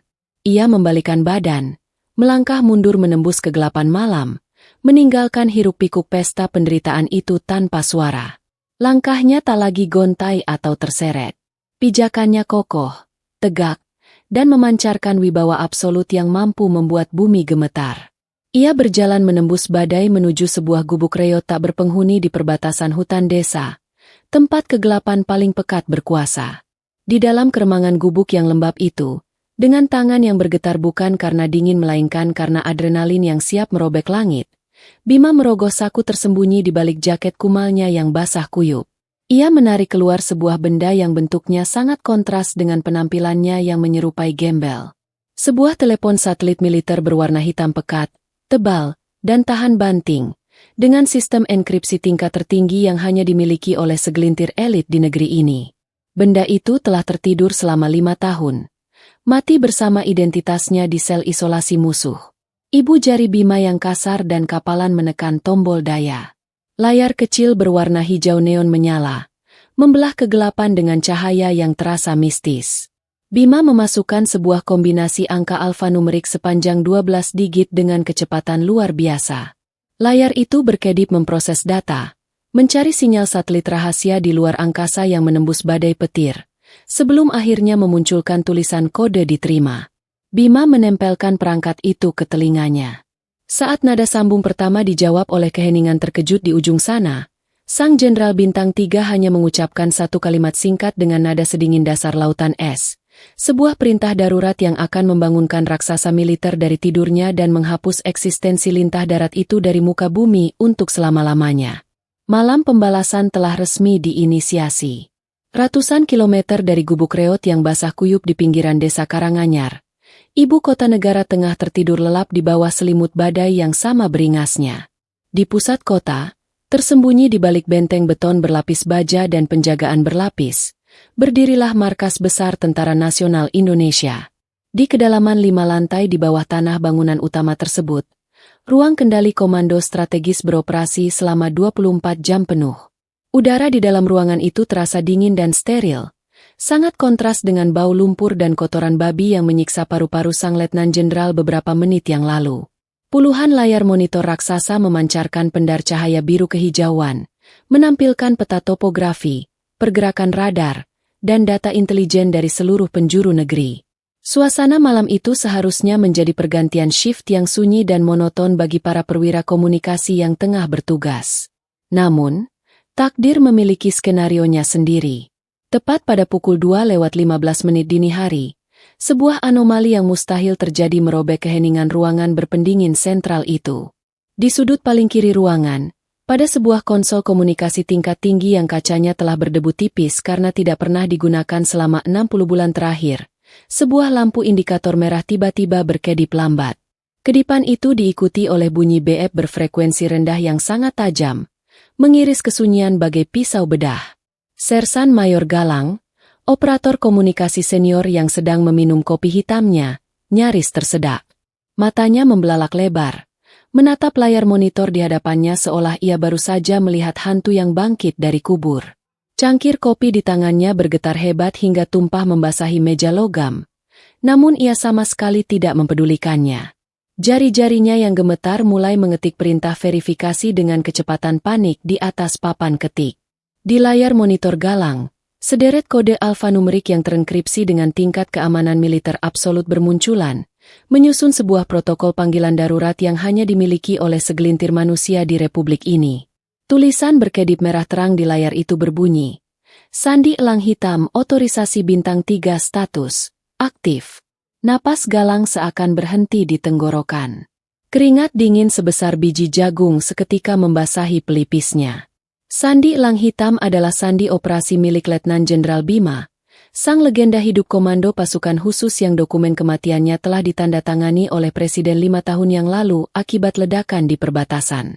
Bagaimana mungkin sebuah perangkat satelit biologis yang telah dinyatakan hancur lebur kini memancarkan sinyal darurat dengan kekuatan penuh? Tanpa membuang waktu 1 detik pun, Galang menekan tombol interkom merah yang terhubung langsung ke kediaman Panglima tertinggi Angkatan Bersenjata, Jenderal Bintang 4, Jenderal Aryo. Suara Galang bergetar hebat saat ia melaporkan anomali tersebut. Suaranya pecah oleh kombinasi antara ketakutan akan serangan siber musuh dan secercah harapan gila yang menyusup ke dasar hatinya. Laporan itu bagaikan bom atom yang meledak di tengah malam. Hanya dalam waktu kurang dari 7 menit, pintu baja ruang kendali komando strategis terbuka dengan kasar. Jenderal Aryo melangkah masuk dengan seragam loreng yang terpakai terburu-buru. Wajah tuanya yang dipenuhi garis ketegasan kini pucat pasi, diiringi oleh belasan perwira tinggi lainnya yang wajahnya sama-sama menegang. Ruangan raksasa itu seketika hening mencekam. Tidak ada satupun yang berani bernapas terlalu keras. Jenderal Aryo berdiri mematung di depan konsol komunikasi, menatap layar yang masih berkedip merah itu dengan mata berkaca-kaca. Ia memberikan perintah mutlak dengan suara serak yang bergetar, menyuruh Galang untuk membuka saluran audio dan menyambungkannya ke pengeras suara utama ruangan. Galang menekan tombol enter dengan jari yang masih berkeringat. Bunyi statis berderak pelan memenuhi udara, membawa desiran angin badai dari suatu tempat yang jauh, menyapu telinga puluhan jenderal dan perwira di ruangan itu dengan ketegangan yang sanggup menghentikan detak jantung. Di ujung saluran satelit yang berjarak ratusan kilometer, dari balik gelapnya gubuk reot di perbatasan hutan Karanganyar, sebuah suara bariton yang berat, serak, dan sedingin gletser abadi memecah keheningan. Suara itu tidak mengucapkan salam militer, tidak juga melaporkan status. Ia hanya menyebutkan identitasnya dengan nada yang membuat suhu di ruang komando turun hingga ke titik beku. Suara itu memerintahkan Jenderal Aryo untuk mendengarkan baik-baik, menyatakan bahwa elang hitam belum mati, dan ia membutuhkan evakuasi medis darurat tingkat tinggi serta pasukan pembersihan skala penuh malam ini juga. Mendengar intonasi suara, ketegasan, dan ritme napas yang sangat khas itu, lutut Jenderal Aryo seketika lemas. Air mata kelegaan dan syok bercampur aduk, tumpah membasahi pipi sang panglima tertinggi. Itu bukan rekaman. Itu bukan jebakan musuh. Itu benar-benar adik asuhnya, sang dewa perang yang kembali dari neraka. Namun, gelombang kelegaan itu hanya bertahan selama 3 detik. Atmosfer di ruang komando seketika berubah menjadi kengerian absolut ketika Jenderal Bima mulai menyebutkan koordinat lokasinya dan mengurai instruksi selanjutnya. Suara Bima di ujung telepon sama sekali tidak terdengar seperti seorang pahlawan yang meminta pertolongan untuk pulang. Alih-alih kehangatan, setiap suku kata yang keluar dari bibir sang letnan jenderal memancarkan aura membunuh yang sangat pekat, sebuah deklarasi perang tanpa ampun yang ditujukan pada musuh yang tak kasat mata. Bima memerintahkan aktivasi Protokol 0, sebuah protokol pemusnahan tanpa intervensi hukum yang hanya digunakan untuk melenyapkan ancaman teroris tingkat tertinggi. Ia meminta pengerahan 3 unit helikopter serbu Apache hitam tanpa nomor seri, dikawal oleh 1 peleton penuh pasukan elit anti-teror dengan persenjataan tempur taktis. Jenderal Aryo menelan ludah yang terasa setajam kawat berduri. Dengan suara bergetar, ia mencoba menanyakan kepada Bima tentang target operasi dan seberapa besar ancaman musuh di koordinat pedesaan terpencil tersebut. Jawaban yang keluar dari pengeras suara utama membuat bulu kuduk seluruh perwira di ruangan itu merinding hebat. Bima menjawab dengan desisan dingin yang mampu membekukan aliran darah, bahwa target operasinya adalah seorang lintah darat kampung yang telah berani menginjak-injak kehormatan istrinya di dalam kubangan kotoran babi, dan meremukan tangan seorang nenek tua yang tidak berdosa. Ia mengakhiri komunikasinya dengan satu ancaman mutlak. Jika dalam waktu kurang dari 1 jam helikopter itu tidak membelah langit Karanganyar, Bima sendiri yang akan membumi hanguskan desa itu dengan tangan kosongnya. Sambungan satelit terputus seketika, menyisakan bunyi statis yang berdengung panjang bagai lonceng kematian. Selama 5 detik yang terasa seperti keabadian, ruang kendali komando strategis lumpuh dalam keterkejutan.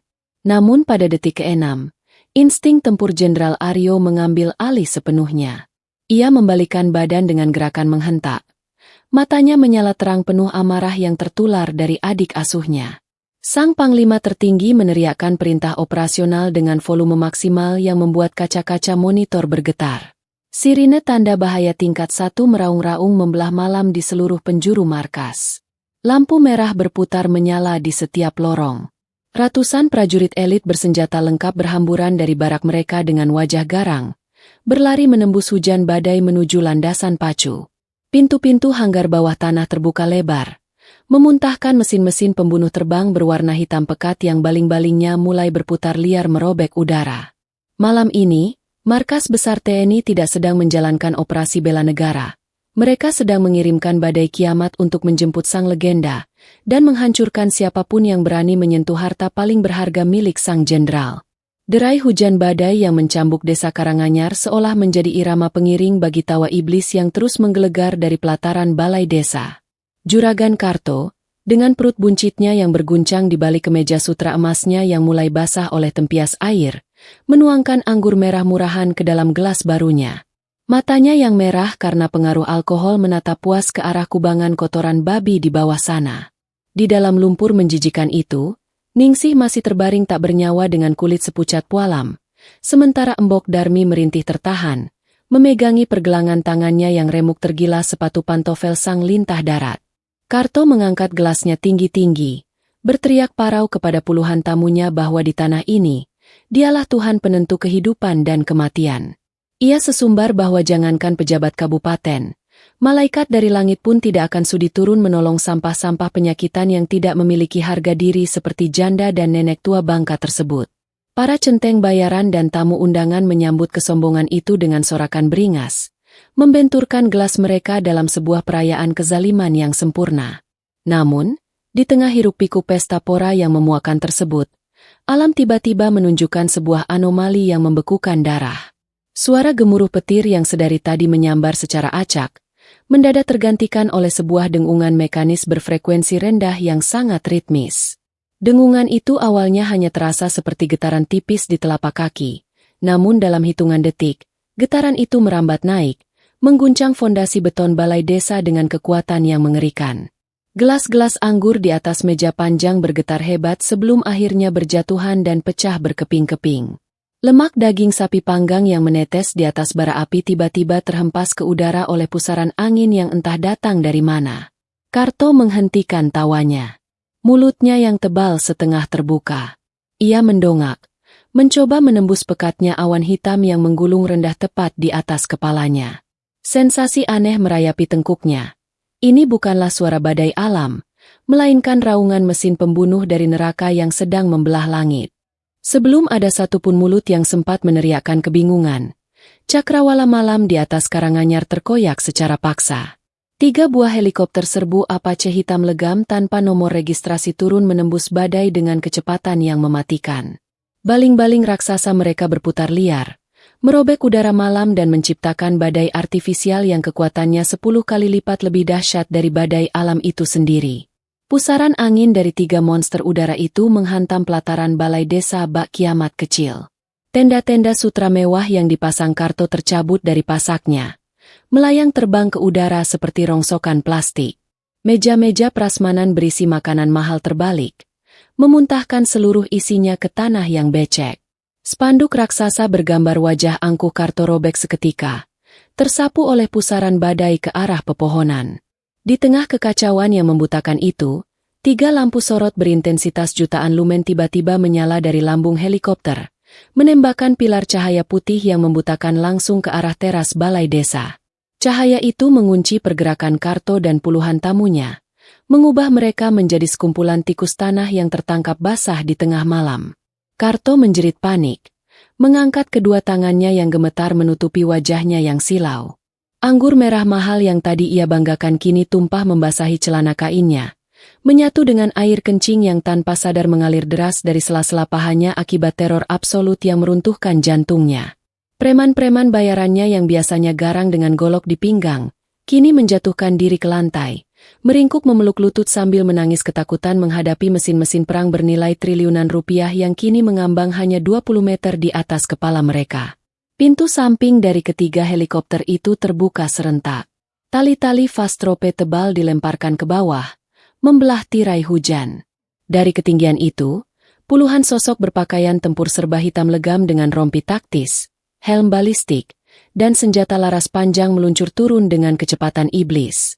Mereka adalah operator elit pasukan anti-teror, bayangan mematikan yang hanya bergerak atas perintah langsung dari panglima tertinggi.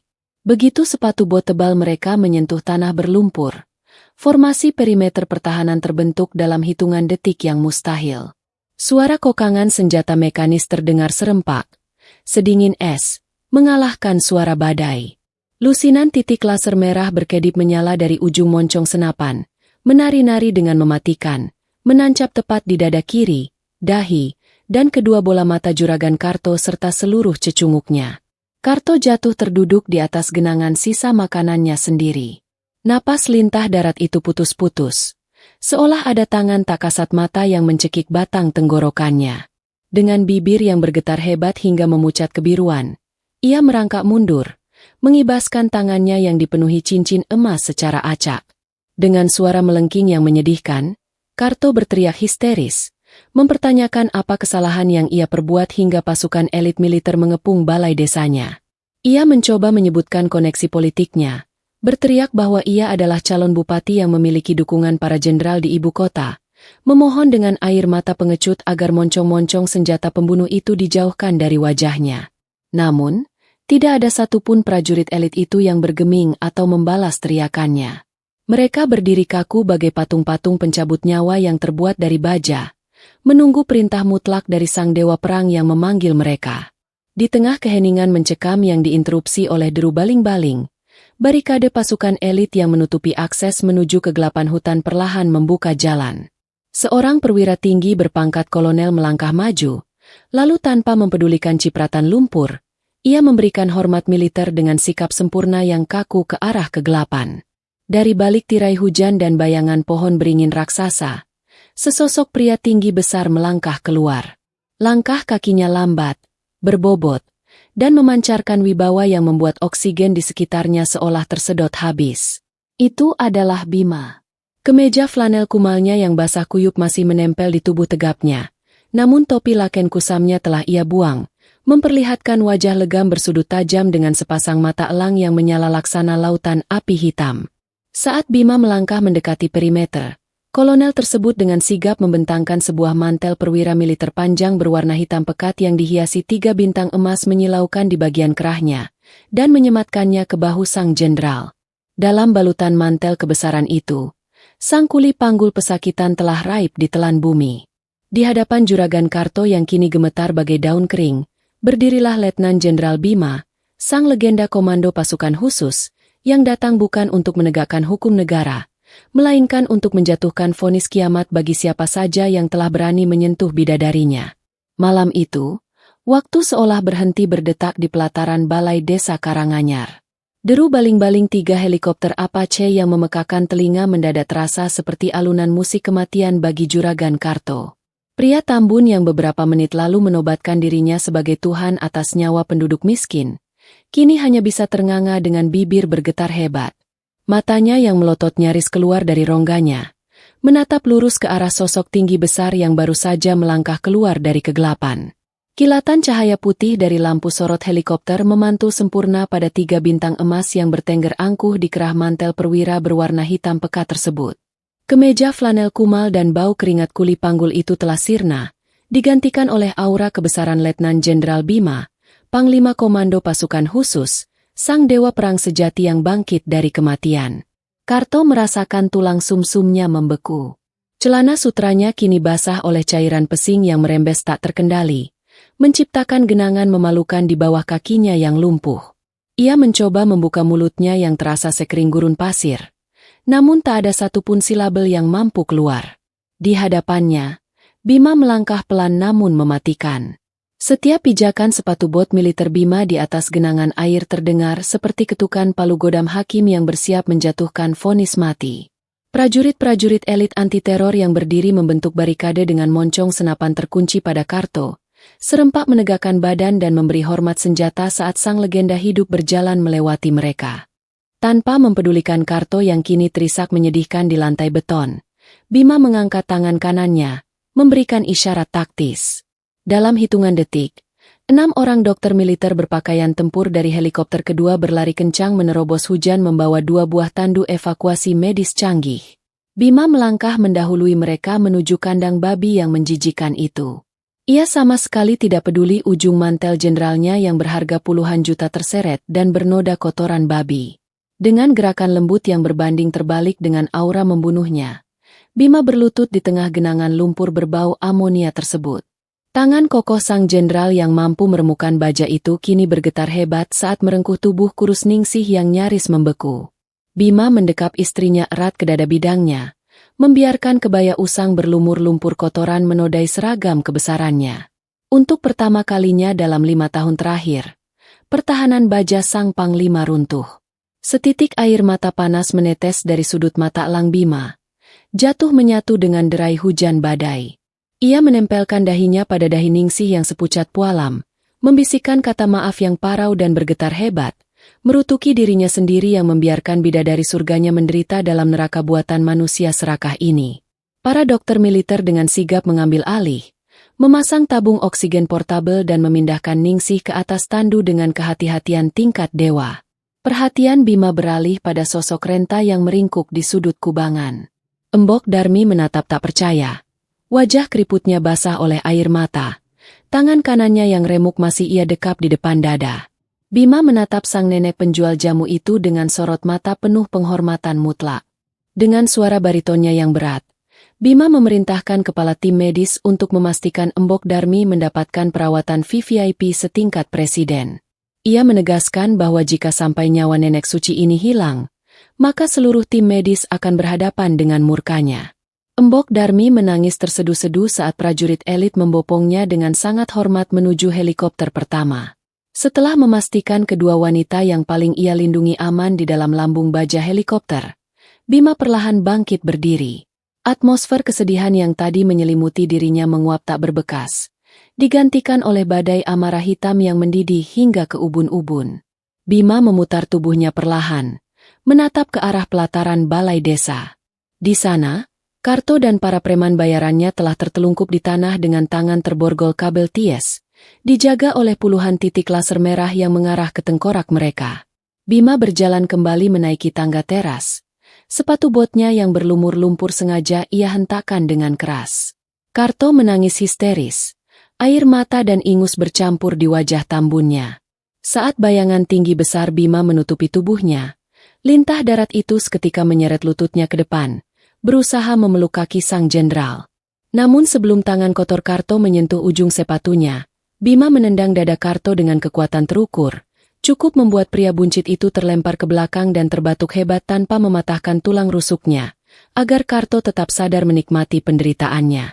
Bima menunduk, tangan kirinya mencengkeram erat kerah kemeja Karto, lalu dengan kekuatan fisik yang tak masuk akal, mengangkat pria seberat 100 kg itu ke udara dengan satu tangan. Ujung kaki Karto meronta-ronta. Wajahnya membiru kekurangan oksigen. Menatap langsung ke dalam mata iblis sang lintah darat, Bima mendesiskan kalimat dengan nada sedingin gletser kematian. Ia mengulang kembali ucapan Karto, mempertanyakan apakah benar nyawa prajurit pecundang mati tanpa nama tidak memiliki arti apa-apa. Bima membisikkan identitasnya sebagai Elang Hitam, sang pahlawan yang namanya dirahasiakan negara, dan mengutuk Karto karena berani menghina serta merampas hak milik istri sang panglima. Karto merintih menyedihkan. Suaranya pecah seperti babi tersembelih. Ia memohon ampun dengan suara tercekik, bersumpah akan mengembalikan semua harta Bima lipat 10, berteriak bahwa ia hilaf dan rela menjadi budak peliharaan sang jenderal asalkan nyawanya tidak melayang. Namun, Bima hanya menyunggingkan senyum sinis yang mengiris jiwa. Dengan lemparan kasar, Bima mencampakkan tubuh Karto menuruni tangga teras, membiarkannya tercebur tepat ke dalam kubangan kotoran babi yang tadi menjadi tempat Ningsih menderita. Karto tersedak, menelan air lumpur berbau amonia busuk, muntah-muntah di dalam genangan itu sementara prajurit elit menatapnya dengan jijik. Sang penguasa zalim kini telah kembali ke habitat aslinya. Malam pembuktian ini barulah awal mula dari badai pembalasan yang akan meratakan seluruh kecongkakan juragan Karto menjadi debu. Hujan badai yang semula mengamuk beringas kini perlahan menyusut menjadi rintik-rintik tajam, turun bagaikan ribuan jarum es yang menusuk kulit dan menyapu sisa-sisa kemegahan palsu di pelataran Balai Desa Karanganyar. Di dalam kubangan kotoran babi yang berbau pesing dan amonia menyengat, Juragan Karto meronta-ronta dengan sisa tenaga yang semakin menipis. Tubuh tambunnya yang biasa dibalut kemeja sutra mahal dan wewangian impor kini berlapis lumpur hitam menjijikan. Kotoran hewan masuk ke dalam rongga hidung dan mulutnya setiap kali ia terbatuk memuntahkan air keruh. Ia mencoba merangkak naik, namun sepatu bot baja dari seorang prajurit elit menekan punggungnya, memaksanya tetap mencium lumpur busuk tempat ia sebelumnya menyiksa Ningsih tanpa ampun. Di atas teras beton yang dingin, Letnan Jenderal Bima berdiri tegap laksana patung dewa keadilan dari mitologi kuno. Mantel hitam kebesarannya yang dihiasi 3 bintang emas dikerah berkibar pelan tertiup angin malam, menciptakan siluet malaikat maut yang siap menjemput jiwa-jiwa pendosa. Sorot mata sang panglima komando pasukan khusus tak lagi memancarkan kemarahan meledak-ledak seperti kuli panggul pesakitan beberapa jam yang lalu. Sebaliknya, tatapan itu kini kosong, mutlak, dan sedingin gletser abadi.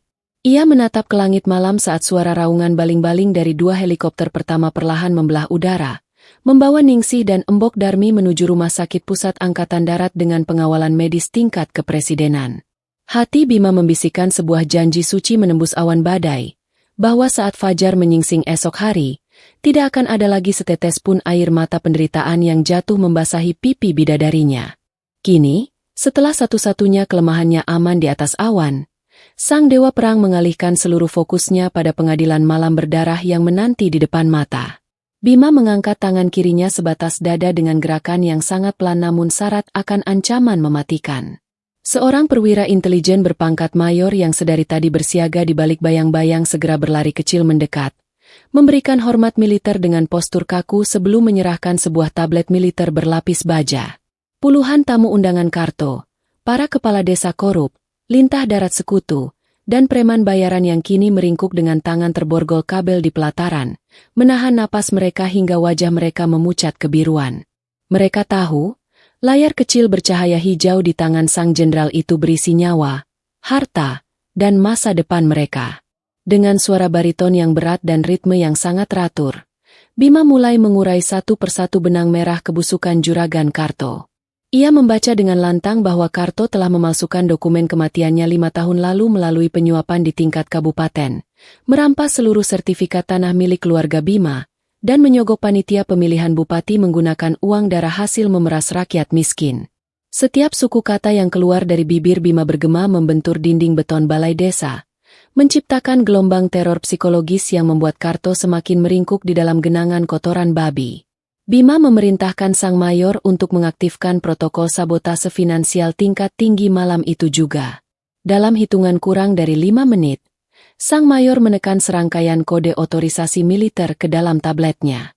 Ia melaporkan dengan suara tegas bahwa seluruh rekening bank domestik dan luar negeri atas nama Karto telah dibekukan secara permanen oleh Pusat Sandi Negara atas tuduhan pendanaan terorisme dan korupsi kelas berat. Lebih dari itu, jaringan peretas intelijen militer telah menghapus seluruh berkas pencalonan Bupati Karto dari sistem komisi pemilihan, menggantinya dengan surat perintah penangkapan militer yang telah disebar ke seluruh kantor kepolisian di negara ini. Sertifikat rumah mewah Karto, puluhan mobil impornya, dan ribuan hektar sawah yang ia rampas secara ilegal, semuanya disita oleh negara dan dikembalikan kepada para korban detik itu juga. Mendengar laporan itu, mata Karto terbelalak lebar hingga urat-urat merah di bola matanya nyaris pecah.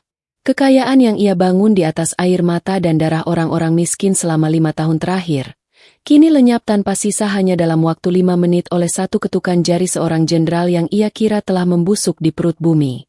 Karto menjerit histeris.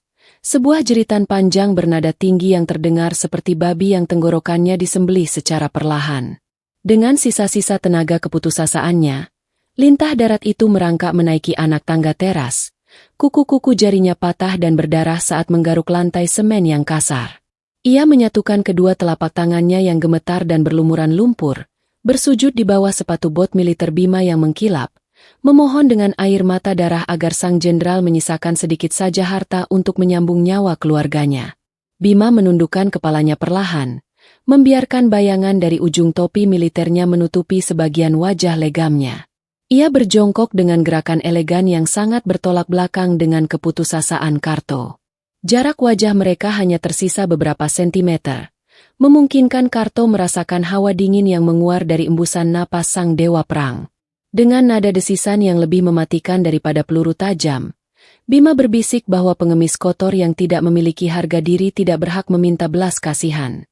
Sang jenderal mengingatkan bagaimana Karto tertawa terbahak-bahak saat menyiramkan air cucian beras busuk ke tubuh istrinya yang kelaparan, dan bagaimana Karto dengan bangga meremukan tangan ringkih seorang nenek yang hanya mencoba menolong sesamanya. Bima menyatakan bahwa kematian instan dengan peluru di kepala adalah hadiah yang terlalu mewah bagi manusia dengan hati sehitam iblis. Alih-alih membunuhnya malam ini, Bima menjatuhkan vonis mutlak bahwa Karto akan hidup panjang umur, namun dalam kemiskinan yang 1000 kali lipat lebih hina daripada gembel jalanan yang paling ia benci. Karto akan dibiarkan hidup hanya untuk menyaksikan orang-orang yang pernah ia ludahi kini meludah kembali tepat di wajahnya setiap hari. Karto menangis meraung-raung, memukul-mukul kepalanya sendiri ke lantai beton hingga berdarah, menyadari bahwa ia baru saja dijatuhi hukuman neraka di atas dunia. Ia tidak hanya kehilangan uang dan kekuasaan, tetapi ia baru saja dihilangkan dari eksistensi kehormatan manusia untuk selama-lamanya. Fajar akhirnya menyibak tabir kegelapan di atas langit desa Karanganyar. Hujan badai yang semalaman mengamuk seolah telah mencuci bersih seluruh dosa dan kebusukan yang selama ini mencengkeram tanah tersebut. Sinar matahari pagi yang hangat keemasan menembus sela-sela daun beringin yang basah, menyinari sebuah pemandangan yang akan terukir abadi dalam sejarah desa.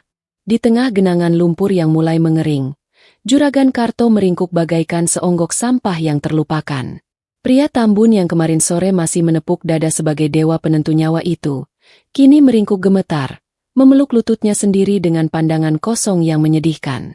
Pakaian sutranya yang mahal telah hancur terkoyak, berlumur kotoran kering dan bau pesing yang membuat lalat hijau mulai berkerumun. Warga desa yang selama ini hidup dalam ketakutan perlahan keluar dari gubuk-gubuk mereka, menatap tak percaya pada kejatuhan mutlak sang lintah darat. Tidak ada satupun tatapan iba, yang ada hanyalah kelegaan yang mengalir bersama udara pagi, menyadari bahwa taring monster itu telah dicabut hingga ke akar-akarnya oleh sang dewa perang. Sementara itu, ratusan kilometer dari sana, sebuah iring-iringan kendaraan SUV militer lapis baja hitam legam membelah jalan tol menuju ibu kota dengan kecepatan penuh. Di bangku belakang kendaraan utama, Letnan Jenderal Bima duduk bersandar dengan mata terpejam. Mantel kebesarannya yang berlumur lumpur telah diganti dengan seragam dinas harian berwarna hijau zaitun yang rapi, lengkap dengan 3 bintang emas murni yang memantulkan cahaya pagi di kerahnya. Namun, di balik penampilan fisik yang kembali sempurna dan berwibawa itu, terjadi pertempuran emosional yang dahsyat di dalam rongga dadanya. Sang Panglima Komando, yang tak pernah sekalipun gentar menghadapi hujan peluru kaliber 50 mm di garis depan, kini harus menahan tangannya yang terus bergetar dingin. Setiap kilometer yang terlewati terasa seperti siksaan batin. Otaknya terus memutar kembali memori menyakitkan saat ia melihat bidadarinya diguyur air cucian beras, dan saat tubuh rapuh itu ambruk di tengah lautan kotoran babi. Bima menarik napas panjang, berusaha menekan aura pembunuh yang semalaman menguasai dirinya, bersiap meruntuhkan benteng pertahanan dewa perangnya demi kembali menjadi manusia biasa, seorang suami yang penuh kelembutan. Setibanya di Rumah Sakit Pusat Angkatan Darat, suasana hening dan steril tingkat tinggi langsung menyambut langkah tegap sang jenderal. Lorong lantai VVIP militer yang berlapis marmer putih itu telah disterilkan sepenuhnya oleh pasukan khusus.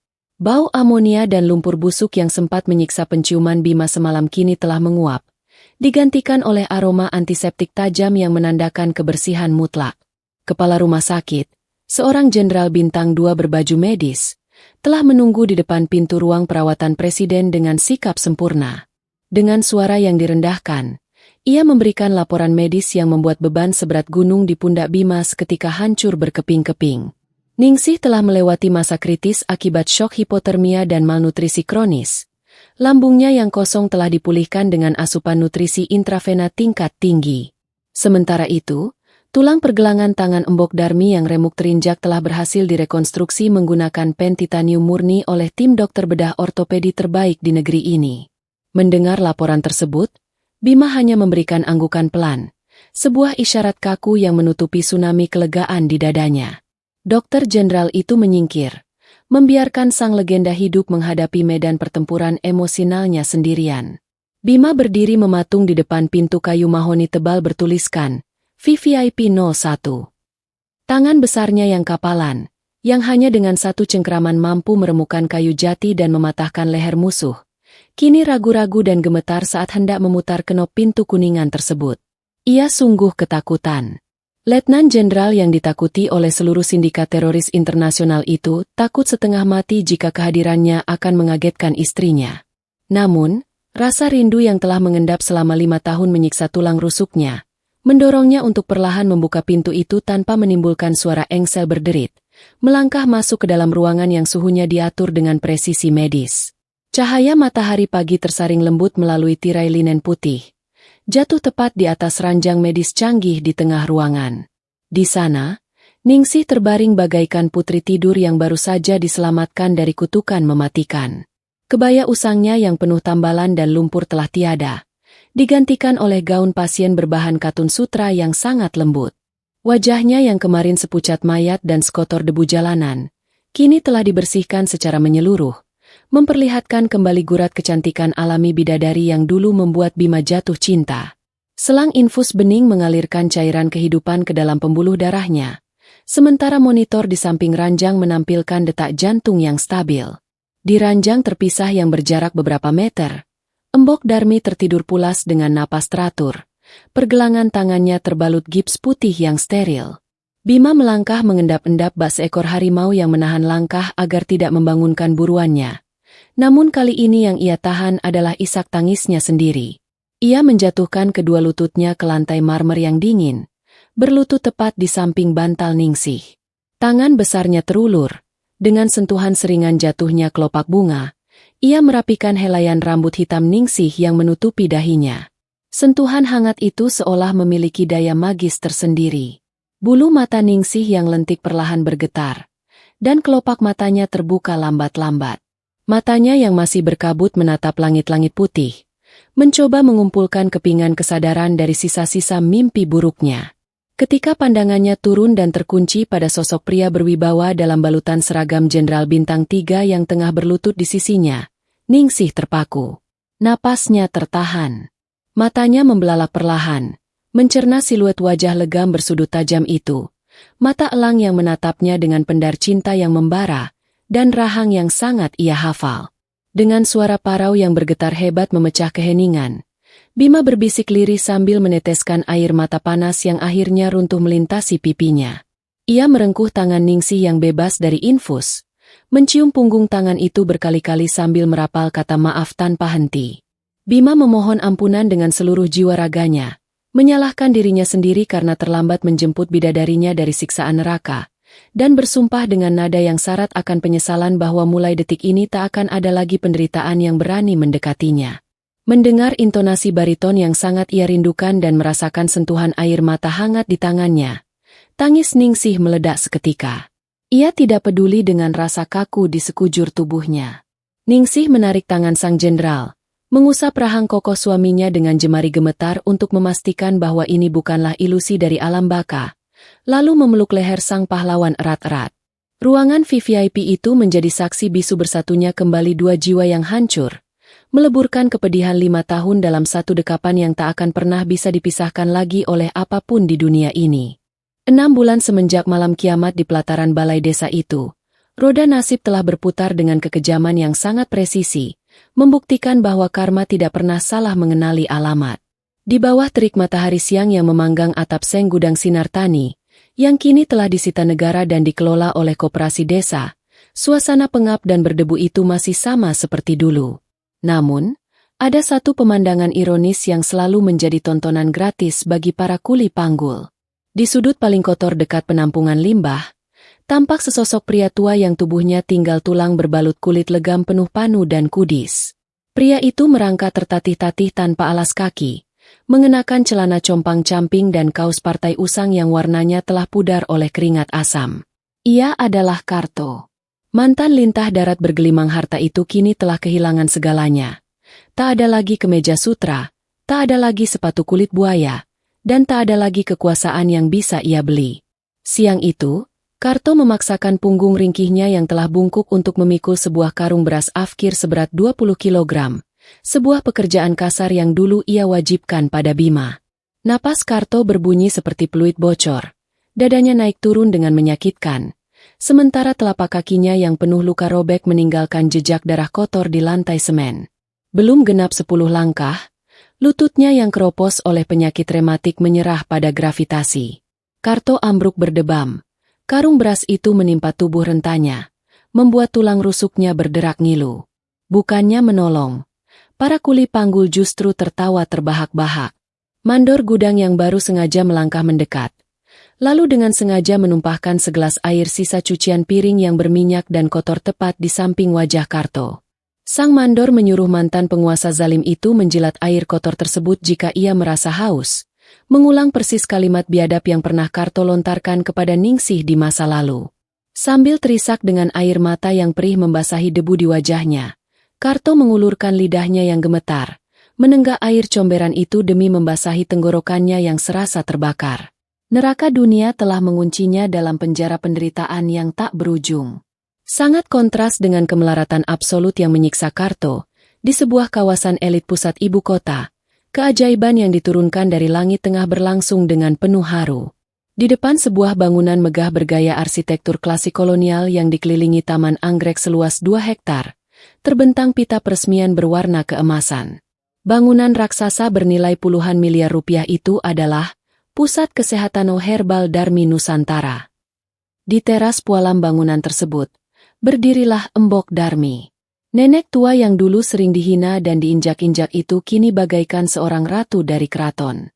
Tubuh rentanya dibalut oleh kebaya sutra murni berwarna krem yang sangat lembut, dihiasi selendang tenun emas, dan perhiasan mutiara asli yang bersinar indah di lehernya. Tangannya yang dulu remuk kini telah pulih sempurna, memegang sebuah gunting berlapis emas. Di sisi kanan dan kirinya, Letnan Jenderal Bima dan Ningsih berdiri mendampingi dengan senyum kebahagiaan yang tak terlukiskan. Ningsih memancarkan aura bidadari yang seutuhnya. Kulitnya kini cerah, segar, dan merona, dibalut gaun elegan yang sopan, tanpa sedikit pun bayangan wanita kurang gizi yang pernah kelaparan memakan daun ilalang. Setelah Embok Darmi memotong pita peresmian diiringi tepuk tangan gemuruh dari ratusan tamu VVIP dan perwira militer tinggi, Bima tiba-tiba melangkah maju. Sang dewa perang yang tak pernah tunduk pada musuh manapun itu, perlahan menjatuhkan kedua lututnya ke lantai marmer yang dingin, tepat di hadapan Embok Darmi. Dengan suara baritonnya yang berat, bergetar oleh tsunami emosi dan ketulusan, Bima menyerahkan sebuah dokumen tebal beralaskan map kulit. Ia menyatakan di hadapan seluruh jurnalis dan tamu undangan bahwa gedung rumah sakit herbal ini, beserta sebuah rumah dinas mewah dan jaminan hidup VVIP tanpa batas waktu, secara resmi adalah milik Embok Darmi. Bima mendeklarasikan dengan suara lantang yang menggetarkan dada setiap orang yang hadir, bahwa mulai detik ini, nenek penjual jamu itu adalah ibu angkatnya, ibu kandung bagi Ningsih, dan ibu kehormatan bagi seluruh prajurit di batalionnya. Air mata Embok Darmi tumpah tak terbendung. Ia merengkuh kepala sang jenderal bintang 3 ke dalam pelukannya, menangis sejadi-jadinya, mengucapkan ribuan rasa syukur kepada Tuhan karena kebaikan sekecil butir debu yang pernah ia lakukan, kini dibalas dengan gunung emas dan kehormatan yang mengangkat derajatnya setinggi langit. Malam harinya, angin sepau-sepau berembus lembut melintasi balkon utama rumah dinas Panglima yang menghadap langsung ke arah gemerlap lampu ibu kota. Bima berdiri dalam balutan kemeja kasual yang rapi, lengan kokohnya melingkar protektif di pinggang Ningsih yang bersandar nyaman di dada bidangnya. Aroma parfum melati yang mewah dari tubuh Ningsih menenangkan setiap saraf Bima yang selama bertahun-tahun selalu tegang di medan tempur. Ningsih mendongakkan kepalanya, menatap rahang bersudut suaminya dengan mata yang berkaca-kaca oleh kebahagiaan paripurna. Dengan bisikan yang sangat lembut, ia menyentuh dada kiri Bima, menyatakan bahwa meski dunia pernah membuangnya ke dasar jurang terdalam, pelukan ini adalah rumah satu-satunya yang membuat segala penderitaan itu sepadan.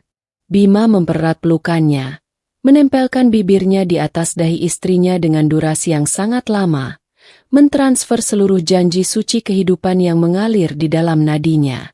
Sang jenderal membalas dengan bisikan parau, merangkum perjalanan neraka dan surga yang baru saja mereka lalui, bersumpah bahwa 1000 badai peluru atau puluhan tahun penderitaan pun tidak akan pernah bisa memadamkan api cintanya.